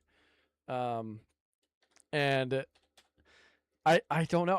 I think this is going to be a pretty solid pick for the Vikings, to be honest with you. Like, a guy that comes out of total tackles over the 3 years in college, right? He had, 210. That's 302 tackles. Jesus Christ. Solo and assists. That guy was everywhere, bro. Holy hell. Absolutely everywhere. This past season, he had 2 interceptions. His first season, he had 6 interceptions and 2 forced fumbles as a freshman, okay? This kid's a junior. Westfield, Indiana, so he's, a corn-fed. And he is genuinely so good. I mean, you watch his draft profile that they have up on ESPN. The kid is a monster. He blows through holes like nobody's business. He backs up in the nickel, sometimes, and he lines up as a linebacker, which, I mean, you look at it and you're like, oh, no wonder he got so many tackles. He played safety at Oregon for a little bit too. He's not just a corner. and he can high point the ball. He comes down with it. He, you know, I mean, I guess he's not. He is a safety. He's not a corner, but still, the way that he's able to shift directions and find the ball in the air, if he's in coverage, like if he's in a cover four and he has over the middle, if the ball gets thrown to the post, or not to the post, to the corner, or the flag, the way that he comes downfield, I mean, the kid is just so fast out of his break. And the Vikings, all those aspects are things that the Vikings have been missing, not just last season, even the season before. And it became pretty apparent in the last game of the season when they played against the Rams in the playoffs. They got torched in the secondary. They did. They had one of the best secondaries that year in the league and one of the best defenses in the league, but they got torched. And I think having this kid who has a massive pedigree in college, you don't see guys come through college usually that have, 302 tackles, yet alone even 150 tackles, Yeah. So I think this is going to be a really big help. And the way that he doesn't, he doesn't leave his feet when he's tackling, I think, that could be a really good aspect of success in this current iteration of the NFL too. Only because the way that you have to tackle these guys, you have to go low. You have to go low. These kids are too big. Running backs are too big. Wide receivers are too big. I mean, he's you leverage, and he does a really good job of doing that. So I like this pick from the Vikings. I think Murray's going to be happy about this pick, to be honest with you. I think this is if he's here, if he's available here, I think this is an automatic lock. Yeah. Oh, 100%. I think what the Vikings are trying to do right now, they have a Super Bowl caliber defense. They've had it for a while. You might not get that just based off the scores, but if you watch the Vikings play, it's wow, their defense is very, very good. They just are on the field a lot because JJ McCarthy's fucking throwing the ball into nobody, right? Yeah. So that's kind of where those point totals come from. So when you're looking at stats, you can't really just take everything that you see from the stat sheet and just be oh yeah, they're ass. And it's well, JJ McCarthy's throwing 3 interceptions a game and fumbling twice. Your defense is gonna get dashed. Okay. Yep. That's what's gonna happen. 100%. When you're looking at teams, what I like to see from teams like this that have a quarterback or that have players that are giving the ball away a lot is okay, how do they play, in the first 2 quarters of the game? And when you look at that with the Vikings, it's their first couple drives where they actually, are fresh. They look really, really good. Yeah. And so pretty much what the strategy is for them is just hey, just keep this defense intact, and then when the opportunity arises to really attack, or not attack, but really get a ton of players on the offense that are all good, that's when you go. This isn't the year for that. This is still a defensive, there's a lot of good pieces in the draft that we can still get. It's not really a time for us when we're at 18 to take a chance on a receiver, or we don't even need one. We have, Justin Jefferson, and we have guys there, but it's just we just need to really formulate this defense, and then when we have that opportunity to pick up a quarterback, we go and get it. Go and do it. Yep. I think what the Vikings can do here is really good. I think they genuinely will have a really great defense. Just don't look at the stat sheet for that information. You really just need to watch the Vikings play. Yeah. To, see that oh yeah, their defense is actually very good.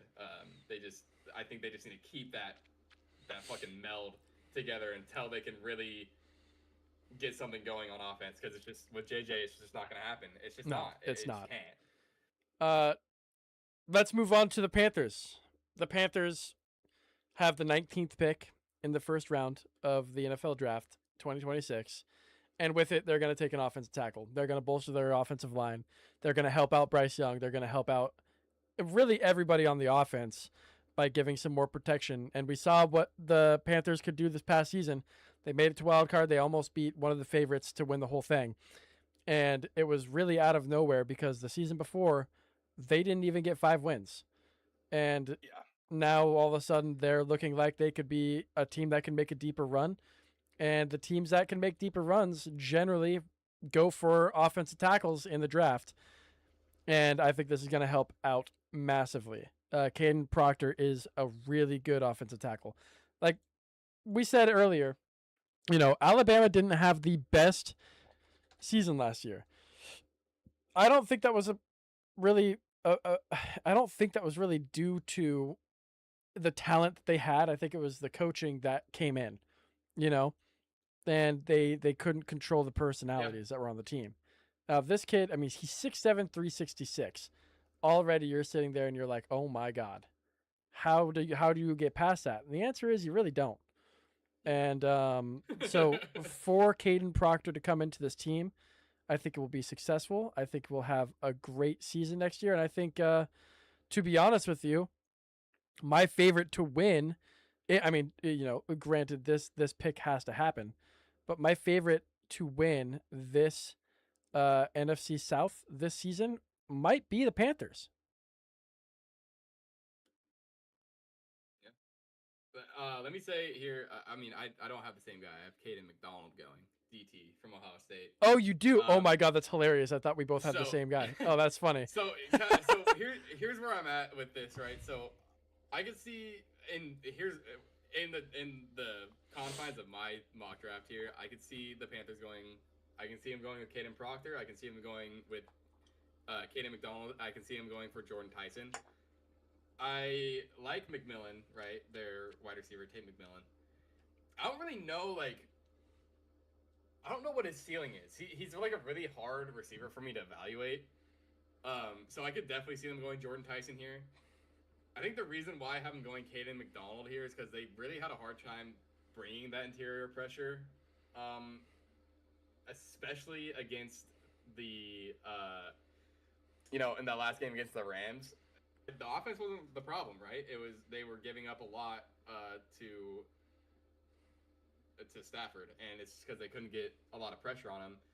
And they did a good job against that team. Like, nobody expected that game to be close, but it's like, man, if they just had a couple more things on defense, maybe a couple more plays go their way, I mean, that could have been the biggest upset of the whole year, right? Mm-hmm.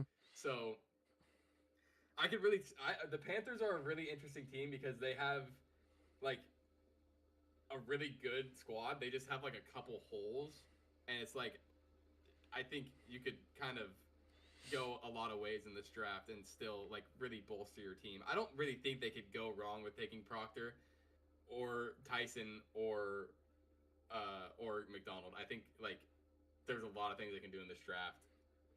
And even in my draft, right, Akeem Mesidor is still on. If that is still there, I mean, I could see them going Akeem Mesidor too. Like, yeah, there's that's a lot totally of things fair that they could do here to like bolster their team. And I think the job for the Carolina Panthers GM is gonna be hard to like figure out like, okay, like where are we? Like, what do we need to do to like, instead of going 8-9, like how do we go like 11 wins? Like if we can get to 11 wins, we're in a good spot, right? But that makes sense. How do you get there? And like there's a lot of different ways that you could go to like think that you can get there, right? Yeah. Let's move on to the Cowboys' second pick in the first round here. We've got the Cowboys taking for me, taking Jermod McCoy at 20. The cornerback from Tennessee, who you had going to, who did you have McCoy going to, Cade? I had him. I had him going to the Cowboys. Okay. Just at 12. At 12, right? And if wait, hold on, Akeem Mesidor. Did I not have Mesidor going to the Cowboys? I think you did. Yeah. No, I had Ruben Bain going to the Cowboys. Bain, right? I had Mesidor going to somewhere else. Yeah. Anyway, honestly, like what we're picking here, we're thinking pretty much very similar things. Like, wait, go back to your other one. Yeah. Akeem Mesidor, I had him going to the Buccaneers. That's right. Good Buccaneers. Okay. So anyway, yeah, dude, like this is, for me, the Cowboys. Both of us have the Cowboys taking the same guy. I think that says a lot to what the Cowboys need and to what the talent is of Jermod McCoy is. Yeah. We've already talked about it, so this is where I've got him going. I think a lot of Cowboys fans watch the same thing that we watched last year, and they're like Yeah. traumatized, and they're like, "We need a corner fucking now." Yeah, at least I hope that's what they're, Yeah. that's what I hope they do. Yeah. I haven't taken Hakeem Mesidor. I mean, so this is a bolster on your secondary too. Like, I know it's an edge rusher, but like, if your edge rusher wins, your secondary wins, right? So Right. this is just more secondary support, really. Having Hakeem Mesidor on the other side of Quinnen Williams, I mean, all of a sudden you're looking very, very scary, right? So Yeah. that's just kind of where I'm at on that one. I don't really have much else to say. That's fair. Going to the Steelers at 21. I have Jordan Tyson going to the Steelers, wide receiver out of Arizona State. He's the third best receiver, probably the second best receiver, if we're being honest. Yeah. In this draft. And the thing is, like, I think a lot of people would think like, oh, well, you have DK, right? But it's just like, what has he produced, really? That he didn't do a whole lot last year, man. So I think Jordan Tyson makes a lot of sense for the Steelers, just to like, you need some help at this receiver position, and I hope with Jordan Tyson you're not gonna get any drama like you would with DK. Yeah. But I think Jordan Tyson's a really good wide receiver too to have on the other side of DK. The other thing with DK too is that, like, he didn't have a ton of help. I mean, I've been saying it for a while, but like, he needs to work on his route running. He needs to create separation to like help himself. But like, also, if you shut down DK, it's kind of been like the theme of like the teams that you've been on. If you shut down DK, it's really hard to. It's really hard to not win that game if you're just shutting him down. I'm not gonna lie. I think having Aaron Rodgers with DK was actually a detriment to him, because it was very apparent to me that Aaron Rodgers didn't trust him. Yeah. And for Aaron Rodgers, I mean, yeah, he had good reason not to. However, I will say that if you look at DK Metcalf's production versus his route running, his production outweighs his route running no matter what. You just have to put a good ball to him. So that's true. I mean, the thing is, like DK Metcalf can really beat out any guy that's out there when it comes to catching in traffic and being under pressure to actually catch the ball. I think that Aaron Rodgers just A, didn't trust DK to get to the ball, and B, didn't trust himself to put a ball to him that he could catch in traffic, Whereas, but it's hard to gain that trust, right? Because it is, yes. When you're not creating separation, it's like, if I make a fucking tiny mistake, that ball can get picked off. Right, exactly. So with that being said, Will Howard's coming in. I think Will Howard's going to be the starter for the Steelers, to be honest with you. Yeah, he could be. I don't know what the Steelers think about Will Howard, to be honest. That's why I'm thinking that they could take Ty Simpson if he's there. I know they rated him really high, which is why they took him in last year's draft to have him study under Aaron Rodgers. The question is he ready to play? For me, and I think regardless of if he is, you have to give him game time experience, like the Browns did with, what they did with Dylan, and then what they ended up doing with Shedeur. So what's going, like, his arm is really good, right? Is he really accurate? good? I haven't really seen. Yes, Will Howard is really, really good. Because like, if Aaron is gone this year, right, and Will Howard comes in and starts, I mean, if I was Will Howard, I knew I had accuracy and a good arm, I might just throw it up to DK like a lot and just be like, if I throw a pick, I throw a pick. But like, I'm gonna try to make this man number one wide receiver in the league right now. Yeah. I mean, yeah. Trust me, Will Howard was really, really good. He played for Kansas State, and then he went to Ohio State and came out of there. I mean, 309 completions on 423 attempts in his last season, with 35 throwing touchdowns. Yeah. I mean, that's crazy, and yeah, I don't know. I think throwing him into the mix would be actually a really good thing for the Steelers to do. So, with that being said, I like your pick here for the Steelers. However, I'm going with Keldrick Falk because he's still available for me. I think the Steelers need more help on defense, need more help on the edge. Yeah. I think it'll be a really good fit. Keldrick Falk might be might be a very good combo, right? Exactly. Do we really have to talk about the Chargers like at all? I mean, if you're not picking a tackle here, I don't really know what to tell you. Yeah, Right? I've got Blake Miller Yeah. going. Yeah. So, I mean, yeah, we've got pretty much the I same got thing, right? Spencer Fano. It's just because like whoever you, it's literally, and uh, this isn't like too much of a thinker, right? Like you just Yeah. whoever the Chargers think is the best tackle available, they're just take that tackle, bro. Take that tackle. Exactly. Yep. That's 100% it. So I have, yeah, Blake Miller, really good tackle. So, Yeah, Spencer Fano. He just yep. it was the next best tackle on.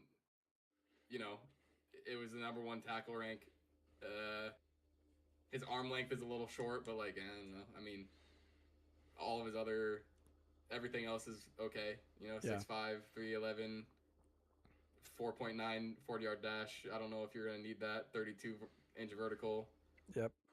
Like he, you know, it is what it is. So, 23 with the Eagles. I've got the Eagles taking Omar Cooper Jr., the wide receiver from Indiana.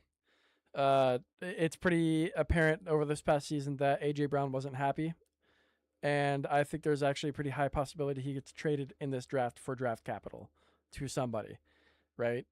And who that somebody's going to be, I'm not sure. I think that there is a high possibility it happens though, because there was talk about it in the offseason already, before the offseason, before the trade deadline. I think that Omar Cooper could come in and be the number one receiver in this offense. Devontae Smith is always going to be the number two, but they're always going to need a number one with size. And Omar Cooper has that, and he's had success in Indiana. And I think he fits the scheme pretty damn well. So we're going with Omar Cooper. I have the Eagles taking an offensive tackle as well. I have them taking Caleb Lamu. Yep. I think the reason for that is kind of the same as we were talking with just like going kind of like back to basics here with this team, like how we were talking about with the Lions. Like you won a Super Bowl off your offensive line in your running game, and then you didn't have that the next year, and you guys like immediately fell apart, right? So just I think you just need to build that. You just need to build that number one line again, and let Saquon do a lot of the work for you. I think Jalen Hurts is a fine QB. You know, he has a good arm, he has good accuracy, but you know, it's just leaning on him. When you're leaning on him a little bit too much, I think that's where you kind of get into mistakes. And he can be leaned on, just not every single game. Like you saw, even during the Super Bowl, you know, the Chiefs were shutting down Saquon, and then it's just like, okay, let's lean on Jalen Hurts now, and that's where he starts to shine, right? But like when you're doing that day in, day out, that's when it gets to problem level, right? So I think they just need to take a tackle here and kind of work on getting that number one line again, so they can start running the ball really well. I like that pick for the Eagles solely because they need to get back to the run. I 100% agree with you. If they actually take him and he drops this late to the Eagles, I think it's a no-brainer, to be honest with you. Yeah. Like I would 100% think that Omar Cooper doesn't get picked by the Eagles here if that happens. But I mean, they could go with any tackle, right? Like I mean, they could. Yeah, no, you're right. They could go. I mean, I have Caden Proctor going down to the Bears, right? So right. Like, yeah. They could take Caden Proctor there. I just think they need to take offensive line again, because like as soon as they lost like two guys on that line, it just went to shit. Yeah. And well, not to shit, but like if it's just worse, right? So it's just. You have Denzel Washington going to the Browns though, and the 24th pick. That's crazy. You said Denzel Washington, but it's Denzel Boston. Denzel Boston. Jesus Christ, what am I doing? What am I doing? Here's the thing. Yeah. I think for you, right? Where do you have Jordan Tyson going? You had him going to where? You had him at 16, right? You had him going to the Jets or something. Yes, I did. Yep. So I think when Mekhi Lemon and Jordan Tyson go off the board, I think that's when this draft gets like really into like calls are going to be happening for trades, because you have the last. I think the last big hit wide receiver, right, is I think Denzel Boston. And the Yep. reason I say that is because he's 6'3", 212 pounds with fucking massive hands, and this is like the next like really big receiver coming out of Washington, right? So it's like I think he's gonna be one of those guys that's like, okay, the Chiefs want him, the Bills want him, the Bears want him, um, San Francisco probably wants him, Yeah. right? The Dolphins probably want him, right? Yep. Because they're all the way down at 30 right here, um, and they kind of are in a situation where it's like I think the Browns are gonna be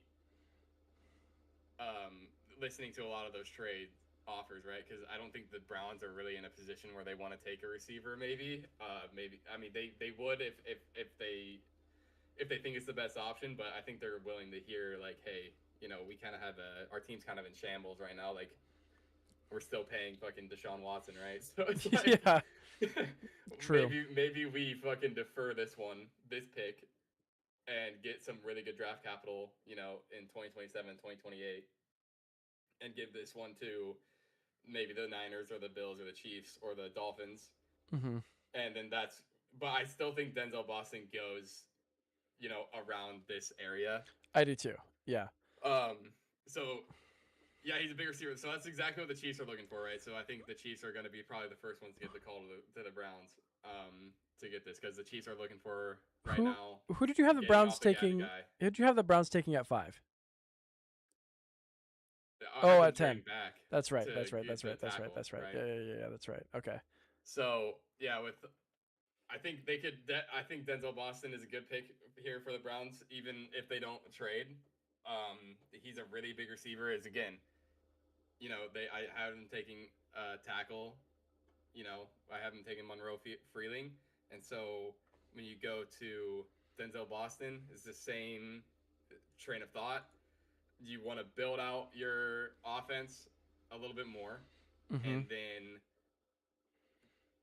hey, if Shedeur is your guy, you're giving him a shot here, right? You're like, I got you a tackle, I got you a big receiver, show me what you can do. Yeah. And if Shedeur can't do it, then it's like, that's fine. We're still developing our guys, and then when the next QB comes up, then we can do that. Yep. But yeah, I think Denzel Boston is like the last receiver to go. I think a lot of people are going to be calling right here, because once Jordan Tyson goes, it's really going to be hard to get into like the low 20s, even to where you're at with the Jets taking Jordan Tyson Yeah. to 16. I think it's going to be really hard to get up there. But when you're talking about the Browns at 24, it's a lot more attainable for the Bills or for the Niners or the Chiefs or the Dolphins to get there. It's fair. Yep. I have the Browns taking Caleb Lomu here, but we have pretty much the same idea. We just have it opposite again, where you have an offensive tackle going early. I have one going late. I have the best wide receiver in the draft, arguably going early to the Browns, and you have a really good wide receiver in the draft, one of the best, going late. So, I think the reasoning stays the same. Then it primarily revolves around the Shedeur. You give him what you need.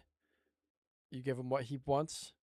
You see what he can do with it, and if he can't do it, then you wait a little bit longer. So Yeah. it all makes sense. Let's go to the Bears. Pick number 25 goes to the Bears, and that is going to be for me. I'm giving Peter Woods, the defensive lineman out of Clemson, going to the Bears here. Their defense was pretty solid last year, and I think the thing that they were missing was that push in that interior defensive line, and I think it was pretty apparent in all the games that they had against the Green Bay Packers that they weren't getting enough pressure through the inside. It was all coming from the outside, and I don't know. I think they just need. I think they need something to open it up a little bit. So I thought Peter Woods was a good fit to put here, and that's what I'm going with. Yeah. I got you. I got for the Bears, I got Caden Proctor. I mean, everything that you said before, right? I mean, genuinely, even with Denzel Boston and Caden Proctor going in right next to each other, like if one of these teams that I think is going to trade up to 24 or try to talk to the Browns of trading up, I think they could take Hayden Proctor there too. Yeah. Or Denzel Boston. I think it can go either way. Because this kid is so freaking massive. Yep. And his everything here looks pretty good, right? Like, other than like his arm length, but it's still at 34 inches. Like, that's still very fair for a tackle. But I mean, he's just massive, dude, and like it's gonna be really hard to get past him. Yeah.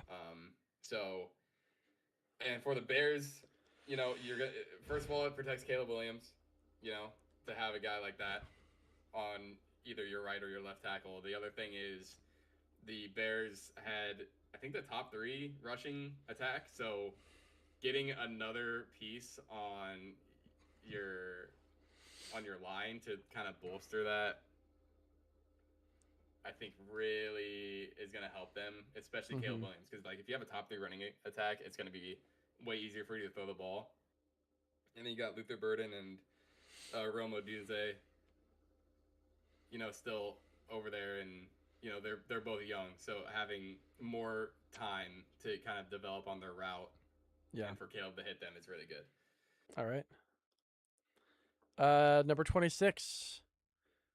We both have edge for the Bills. The difference is I have TJ Parker and you have, who is that? Zion Young? I can't see. Yeah. I mean, they're both big, but both fast. Yeah.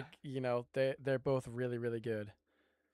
It's just best edge, like whatever they think is the best edge, but they need edge, right? So Bosa keeps getting hurt, right? And they need a guy that's gonna stay healthy, and they need, like, that's the main thing, right? Is staying healthy for the Bills, because when your defense is like always dead by the time you get to the playoffs, and you can't have it happen, right? No. And you know, yeah, I mean, look, I mean, there's a lot to say about Josh Allen, you know, turnovers and stuff in this playoff, but you know, Josh Allen scored many a points, and the defense also gave up many a point, right? So you kind of need to fucking slow that down, and you just need, you can't be on like your third string linebackers, right? By the time you get there, you can't have Nick Bosa getting hurt every year. No. Or Joey Bosa, or whichever Bosa's on that team, right? So I think just getting an edge there is fine, and it will help you in the long run. Yep. Going to the number 27, San Francisco 49ers here. I have the 49ers taking a wide receiver here. Yeah. This was hard. I was looking at the same guy for a long time. I was between tackle and how do you say this guy? Concepcion. Yep. He's a gadget guy, right? Yeah. He's a gadget guy, which you know how much the 49ers love a gadget guy. Yeah. And as soon as I saw it, I was like, man, this just makes the most sense for this team at this moment of time right now. So that's why I had him going to the 49ers this deep. I have Blake Miller, tackle from Clemson. I think having more line for this team is good. I'm not really. I mean, again, San Francisco is a weird team here because they don't. Brandon Ayuk's like kind of not there. Juwan Jennings is on free agency, and it's just kind of like a rough time over there. I don't really know what they can do. I wouldn't really go. I don't know. I mean, I can definitely see them going receiver, and like if they want a gadget guy, that's the best guy to go for, and he's definitely gonna be there. I think he's gonna be available for sure at 27. Right. It's just I'm a little bit confused on where the 49ers are at right now, man. Because you just don't know. They kind of got fucking shit on like twice. Yeah, well, they also had so many injuries. The Rams. And you had a ton of injuries, but you still made the playoffs. But then it's just like, you don't want to sign Juwan Jennings, even though you've developed him for years. It's just, I don't know. They're in a really weird spot right now. Yeah, I agree. They are. I mean, I think both of our picks make a lot of sense. So, I think yours makes a little bit more sense. I just don't know if they want to go with the gadget guy again, or if they want to do something new. I'm not sure.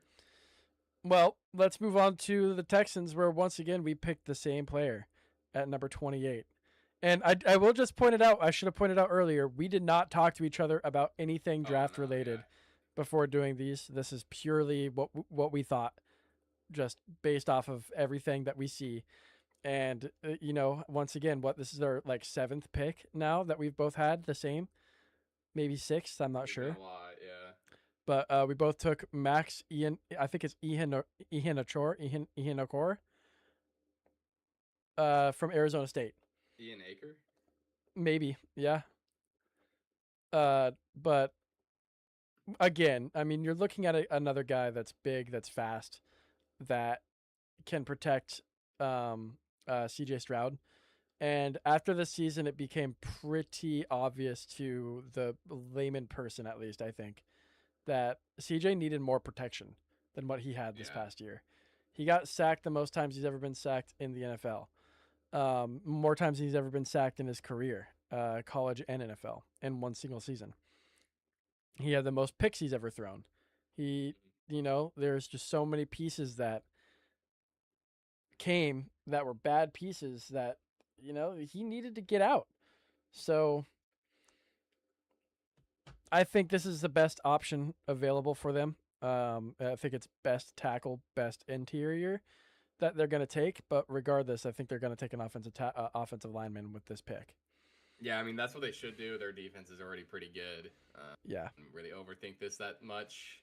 You don't need a receiver right now, right? Like, you got Nico. Yep. You got who else? They got Christian Kirk too, right? So, yep. I mean, he's not like great, but maybe Tank Dell comes back. Who knows? I don't really have much else to say about the Texans here. They're also a team that's in a really weird spot. Yeah, and I mean, they just signed Will Anderson to a 3-year, $150 million extension today. Yeah, that's wild. That's crazy. Before we get into this next Chiefs pick, I have to go to the bathroom so bad. I'll be right back. Jaden Higgins, yeah. They have all those young receivers too. Yeah, they're fine. The Texans are fine at receiver, right? Like they've had a few good guys come in. I think Jaden Higgins was actually, now that I think about it, I'm pretty sure he was very good for a few games there. Especially when Nico Collins is out for like 2. Jaden Higgins was really good. So it's like, I just think that's the only thing they really need to really worry about here is offensive tackle. I mean, they could maybe go defense, like just get depth. Maybe they have a few guys that on their last year of the deal, so they go with somebody there. But I don't know. I don't think they really need to do that.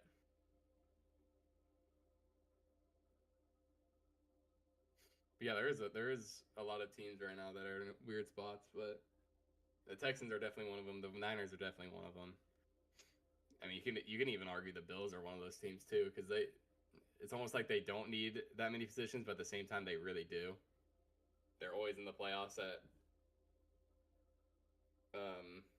they're always in the playoffs. They're always like, in the divisional or in the championship game, and it's just like they're always just hurt.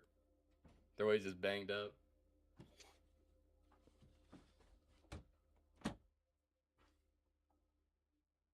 All right. So we're at pick 29. We're back to the Chiefs again. Yes. You have what? You have Colton Hood going here, Colton right? Hood, yeah. I can see the Chiefs trying to trade up, and if they trade up, they're probably going to take a receiver, right? Yeah. Or they're going to take Hayden Proctor, which is fine. Mm-hmm. But yeah, I have Colton Hood. They just need corner, right? They need secondary. It would be really interesting to see them take a safety and a corner. Yeah. That's what I have down here, but yeah, I can definitely try. I could see them. Honestly, I could see them trading up or trading back. It's an interesting situation for the Chiefs. But I think Colton Hood would be a decent pick here. There's not a lot of right. So in my mock, I have Casey Concepcion. Right, he is technically still available. I really think they would piss a lot of Chiefs fans off. They go with another one of archetype like this at receiver, right? So yeah. Yeah, I'm just gonna say Colton Hood. We need a cornerback really bad. We need 2 corners really. That's right fair. now, so Yeah. I actually had KC taking Zion Young here because he's available. yeah, that's I thought that he's probably best available for what their needs are. yeah. And I think having him and Chris Jones at the same time for at least a season would be insane. Yeah. So with that, I mean, yes, you're going to be a little bit weaker at corner here. I still think there's good corners to get down the road that could really develop into something instead of being like play ready, from the first game. Mhm. But I really do think that Zion Young here makes a lot of sense if he's available. Next guy for the Dolphins, I have Omar Cooper Jr. going here. Mm-hmm.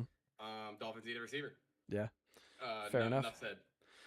I have Avion Terrell going here because again, I didn't have the Dolphins in their first pick taking a corner, and Dolphins need a corner.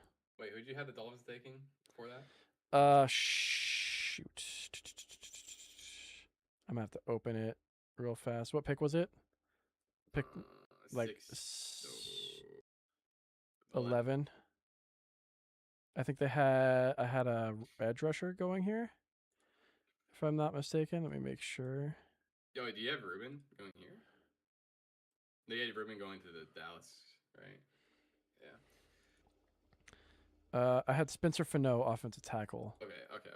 Yeah. So building for the future for this team. I just gotta say receiver on that one because they need something so fucking bad. That's fair. Okay, so now we are down to pick number 31. That's where you got Denzel going. I have Denzel Boston going to Boston to play for. I hate that. The New England Patriots. I do not want Denzel Boston to go to the Patriots. Because fuck no. New England needs a big body wide receiver like that. I mean, they have Matt Collins, yes. But this guy is literally the perfect fucking dude to take over Matt Collins. He is. I mean, this is a perfect fit for the Patriots if he's available. And I mean, I think it's just fate that his last name is Boston and that he would be playing in Massachusetts pretty much. Yeah, I mean that pick fucking sucks, bro. Like if that happens, I'll be mad. Like if the Chiefs if the Chiefs are at 29 and Denzel Boston is there and they don't take him and they let him go to the Patriots, I'm gonna crash out, bro. Yeah, that's fair. And that would be so bad. Like that's I would fair. hate that to happen. I would tend to agree.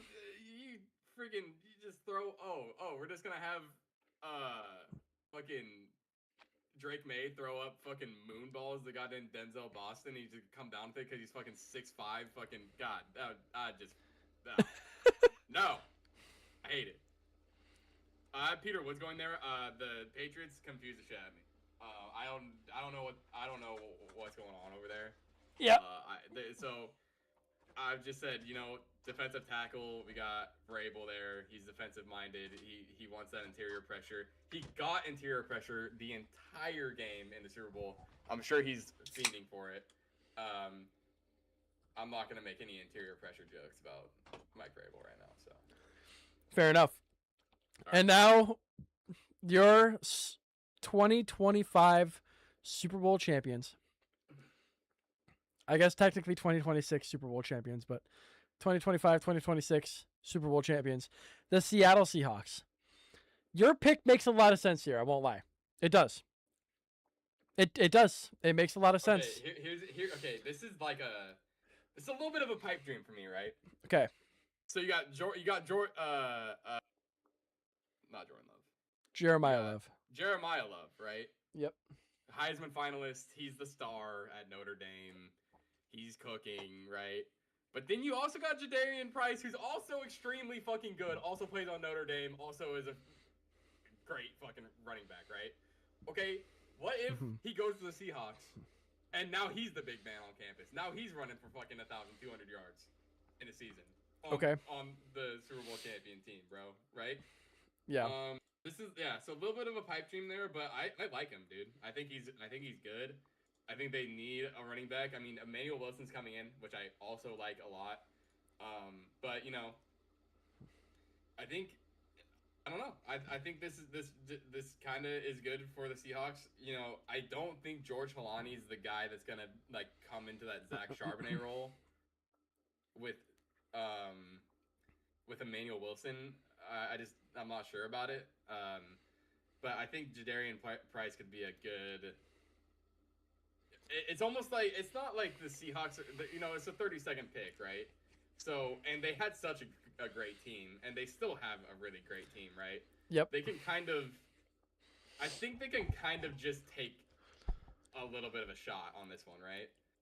I agree. Not a lot of good running backs in this draft, but like when you're looking at Notre Dame, they already have Jeremiah Love. That's really good. You see Jadarian Price. He had a really good season last season, and it's just like maybe you can just pluck him, right? Maybe just pluck this, and in the future it's gonna be a really good pick. And if it's not, you guys still have a fucking great team, and you guys it was a 30-second pick in the first round, so it's like 30-second pick in the first round is not. It's not like a huge, great thing to have, right? So. Yeah, so I hear everything you're saying, okay? Everything makes a lot of sense. I won't lie. It really does. However, okay, and this is a big however, there is something in here that I think you might be missing, okay? And I think a lot of people are missing this. It's not just you, it's a lot of people, okay? And when you hear it, I think it'll make sense to you. You know I'm a huge Seahawks fan, and you know this past season, I've been a huge Nick Emmanwori fan, okay? And I think rightfully so for a lot of people. Nick Emmanwori went to college at the University of South Carolina. And Brandon Cease was one of his teammates and close personal friend. Okay? Which is why I have the Seahawks taking Brandon Cease, who is a cornerback. Damn. A position that the Seahawks badly need. And if you look at it, all the players that have been coming from South Carolina on defense over the past couple years have been really good. And, I mean, when you look at what the Seahawks need on defense, this is a perfect fit. There's already team chemistry with Nick Emmanwori, and Nick Emmanwori has chemistry with everybody else. I think the way that Nick Emmanwori could translate what the Seahawks defense is their vision is, how he can translate, you know, the Gamecocks vision to the Seahawks vision, and how easily that might put the pieces together for this team. I think it makes a lot of sense for the Seahawks to take him here. Do I think that the Seahawks could potentially wait on him? I don't know. No, I don't know. Definitely not. No, I was just about to say that, right? Because like that's why I have him taking the 32nd pick is such an interesting place to be because pretty much it's a second round pick, but it's like who like pick one player in the second round because the second round is so wide open, right? It is. So it's just like and there's still a lot of good players left. And the thing is, for me, I could see the Seahawks trading this pick away to get a pick into the second round before the Packers. Because I think if the Packers get the opportunity, they're going to take Cease here, right? Yeah. I have Cease going to the Saints. Yeah, I think that's at 42. Yeah. I don't know what other picks the Saints have in this draft, but I think whoever has another second round pick, if there's a team out there that has 2 second round picks, which I'm not sure there are. There is. It's the Texans. Right, I could see the Texans potentially making a trade here then. Or the Seahawks trying to make a trade with the Texans. And it's at 38. Before the Packers and it's before the Saints. 32 for 38 and then maybe a third or something like that, you know? It would be the most Seahawks move ever, trading out of the first round. We do it all the time. But, I mean, if you have the 32nd pick, it's almost like you should. Like a lot of times you should. You know? Yeah, totally. I think it makes a lot of sense. The idea is similar. Like, you're probably not going to get Jadarian. I mean, you might, right? You might get Jadarian Price all the way down at 64, but yeah, there's a big possibility you don't. Right. And then but it's the same thing with Brandon Cease, right? You're definitely not seeing Brandon Cease at 64. Yeah. So it's kind of like the Seahawks have to make the decision on like we need to pick 2 players that are definitely going into the second round, and like who's not coming back, right? And it's Right. who do I want really bad? I mean Brandon Cease makes sense because they need corner. Mm-hmm. Because then isn't Kobe Bryant's gone, right? So Kobe Bryant's gone. Devin Witherspoon's gone. yeah, so you guys definitely need corner. I mean, Brandon Cease makes a lot of sense. So I mean, it just depends on what you're looking for. Dude, how much do they believe in Emmanuel Wilson? I think it's even more of like how much do they believe in George Olani to Well, kind of take up that mantle for a bit on right. the bench here. And that's another thing too, is that I think that the Seahawks in this situation here, hold on, I'm gonna open all my drafts at the same time here because I have so many different screenshots. So the Seahawks, right? I think. Hold on. Let's see here.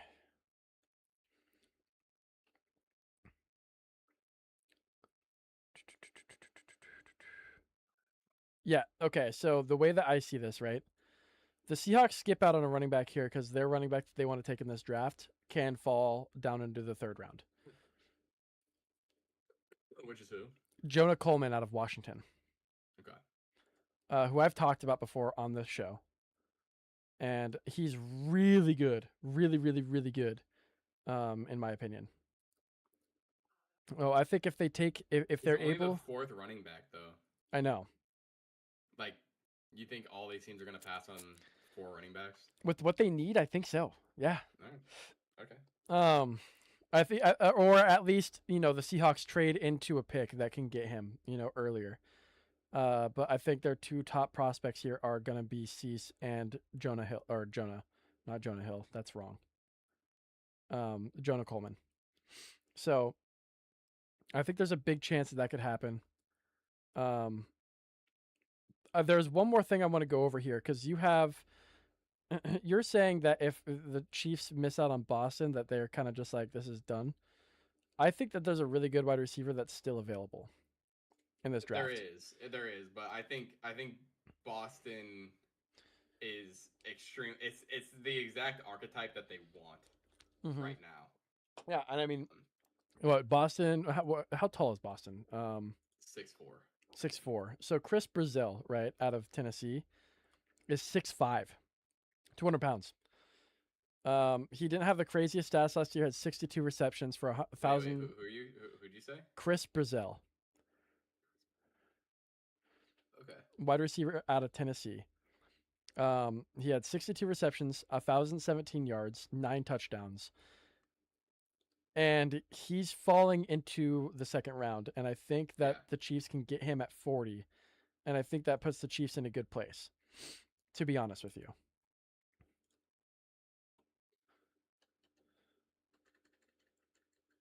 Yeah, I mean, it's possible, right? So the thing is here, we're talking about where's Boston at? Denzel Boston. And the biggest thing is the weight. Like Boston, by the time the season starts, he's gonna be 6'4", probably like 220, 222. Yeah. Whereas Brazil is at 198 right now, so that makes me think he's gonna be at like the 205, the 207.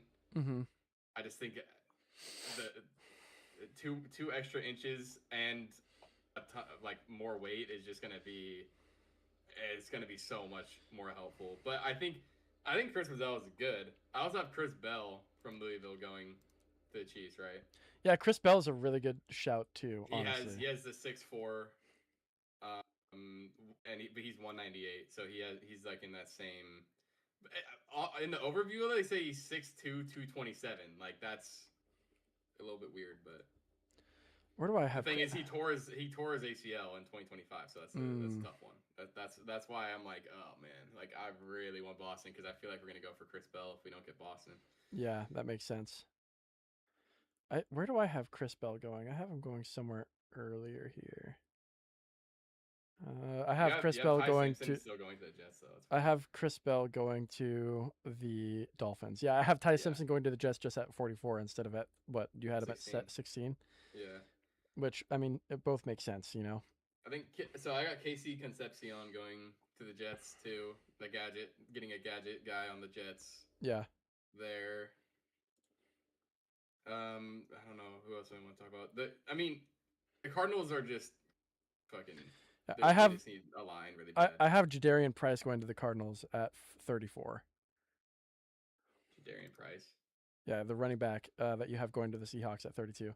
Oh, okay. Interesting. So that's interesting. I want to talk about Emmanuel McNeil Warren, the safety out of Toledo. I have him going to the Giants. I don't know where you have him going. You have him going at Emmanuel McNeil, 41 to the Bengals. Okay. Yeah, both those make sense, honestly. That kid is really, really good. Like really, really good. Yeah. Who else? Who else do we have here? There is one player that goes really deep in this draft that I have going. Let's see here. No, hold on. I'm going to find it. Give me just a second. It's probably like down here, maybe.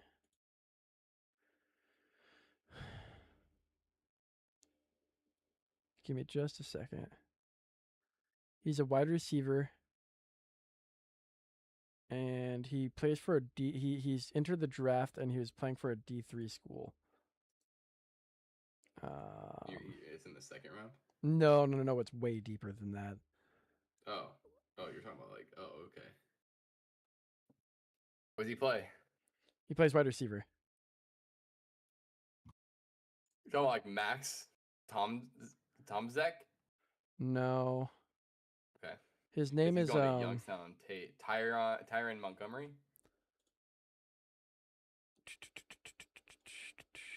Yeah, Tyron Montgomery out of John Carroll. Yeah. Where do I have him going? What makes him stand out to you? Look at his stats. Is it the Senior Bowl? No, look at his stats. I like drafting off of stats instead of drafting off of like potential. Hold on, I have to find where he's going first, and I'll tell you the stats. Give me just a second.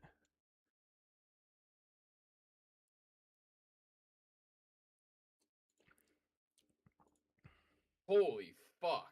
Are you serious, dude? He's fucking cooking. Yeah. He set JCU records with 119 receptions for 1,528 yards and 15 touchdowns. Good Yeah. Lord. Yep. 16 touchdowns. Following a 2024 season with 17 touchdowns. Okay, so this guy is just a NFL receiver playing in JUCO. Yeah, exactly. Yes. Which is why, and apparently he's like a really, really good kid too, like really good guy. You could read his bio on their website. I mean, if he doesn't make it in the NFL, he will probably make it as a commentator. The star of the Senior Bowl. Yeah. Holy shit. Yeah. Imagine like all these guys that have been playing at these big schools, and then this kid from the D3 school, and everyone's like, "Oh yeah, okay, whatever," and he just cooks you. Bro, he had 176. He played 2 years. Started 2 years. 176 catches, 2,599 yards, and 32 touchdowns off of 2 years. Yeah. At 5'11", 190. Holy fuck, man. God damn it! Where do I have him going, bro? That's fucking nuts. Oh my god, bro! His averages are like insane for like what they have for a what do you call it? Day 3 candidate. Oh yeah, I know. Elite explosiveness, elite agility, twitch, above average route running, above average contact balance, above average long speed. I'm telling you, this kid, that's gonna be the next Puka Nacua. So you think this is the Puka? Yeah. Okay. Interesting. Well, we can talk more about him on draft day. Oh yeah, I have. Oh wait, no, that's not right. Fuck. I wish I could find the fucking website that I was using for this, because I can't. It would make it a lot easier.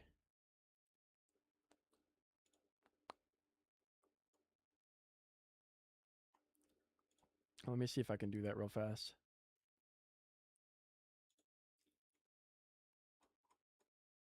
Let's see here, I did this yesterday.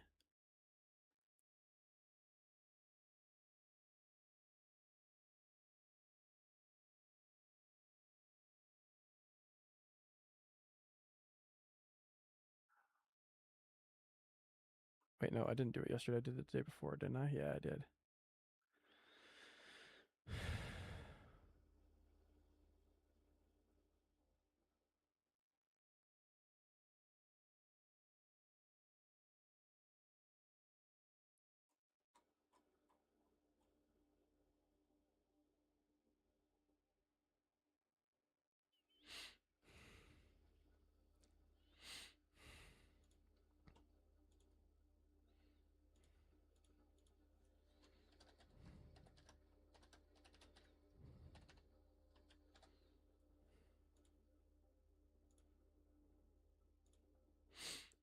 Give me just a second. I'm opening it up. I found it. It's gonna make everything way easier.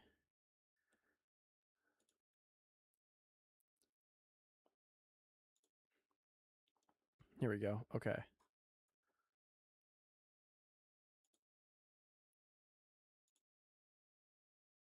Okay. That's can't be right. As I definitely made mock drafts here. Well, regardless, I think that kid's gonna be insane. Yeah, I mean, he sounds really good. So, and then he's a little bit overage. Though. He's gonna be 26 coming this season. Yeah, which is fine. Like, I don't really have a problem with that, to be honest with you. There we go. Oh, that's not it. Fuck is my mock draft, bro?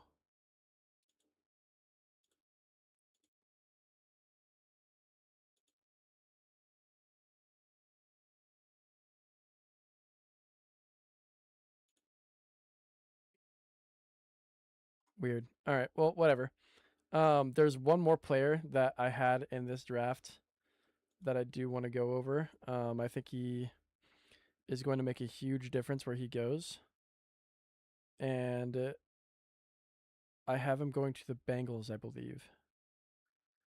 I just have to find it again. 41? No.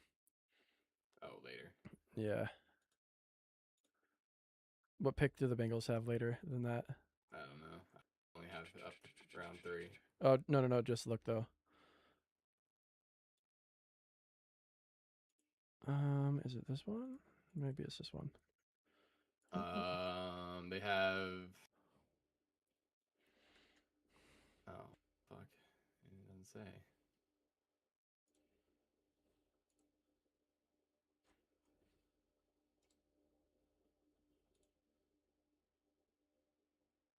They have round 3, number 81. Round 4, 119. Round 5, wait. Oh, wait, no, just kidding. That's not right. That's not right. Maybe it's not the Bengals that I have him going to. Oh, no, it's the Browns. 72 at 110. Okay. Browns are going to take the edge rusher Caden Curry out of Ohio State. At pick number 107 is what I have. And if you look at Caden Curry's stats, okay, his stats are crazy from the past season. In this draft class, he has the second most sacks and the second most total tackles. He has 66 total tackles for 11 sacks, 1 forced fumble, and That's good. Yeah, I mean, kid is really, really good. I don't know why he's dropping so far. To be honest with you, I'm not sure, but I mean, he's gonna burn him big time. And also Elijah Surratt going number 67 to the Raiders. That is the other wide receiver from Indiana. I think he's gonna be really good there as well.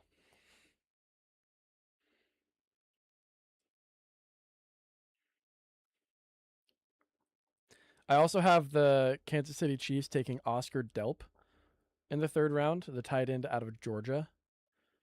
He's really good. I think he's really good. Yeah, this thing on Caden Curry, like they're saying that he's like super explosive and like all this shit, but then they're like, oh, he's likely never going to be a starter in the NFL. Yeah, I don't understand. I think it's just that he's 257, pretty undersized. For an edge rusher? Yeah, I guess so. And Yeah. the arm length thing that's been going around right now has been really tanking people's stock. So Yeah, that's fair. But yeah, man. I'm excited to match up at what actually happens in this draft versus what we get. You know, yeah, I think it's going to be really interesting to see. And yeah, it's just interesting. Like, I don't think that we were the reason why Ashton Jeanty went to the Raiders, but like, bro, we were saying that before fucking anybody else oh, was, I man. know. We were fucking shouting it from the fucking rooftops. Yeah, And then it eventually got there, and then they eventually took him. But it was just like, that was like one of the biggest things I think that we have predicted on here. yep. So, yeah, really interesting to see what happens this year because I think we have some solid stuff going on here. I do too. I think we've Um, got some picks that no one's going to see coming that actually might happen. You know? Yeah. So let me see what we got. I'm gonna take some. I gotta take. What else do you want to do? Or do you think I think that's good. that's a wrap? I think that's a wrap. I mean, we're 2 hours 30 minutes in. You know, like Oh yeah. we gone through our whole draft here, first round, and I think we've got a good shout at a lot of stuff. And I also have to go to the bathroom really bad, so Okay. yeah, I think we're gonna end it there, y'all. We appreciate everyone coming out and supporting and seeing what we're doing in this draft, and we'll see you on Thursday for the draft. Share your guys' insights on what you think, and share what you think in the first round is gonna happen too. But until Thursday, we'll see what happens. Right? That's right. All right. I'm so excited for the draft. I am too. I'm so pumped. It's gonna be 4 hours of nonstop highlights, constant.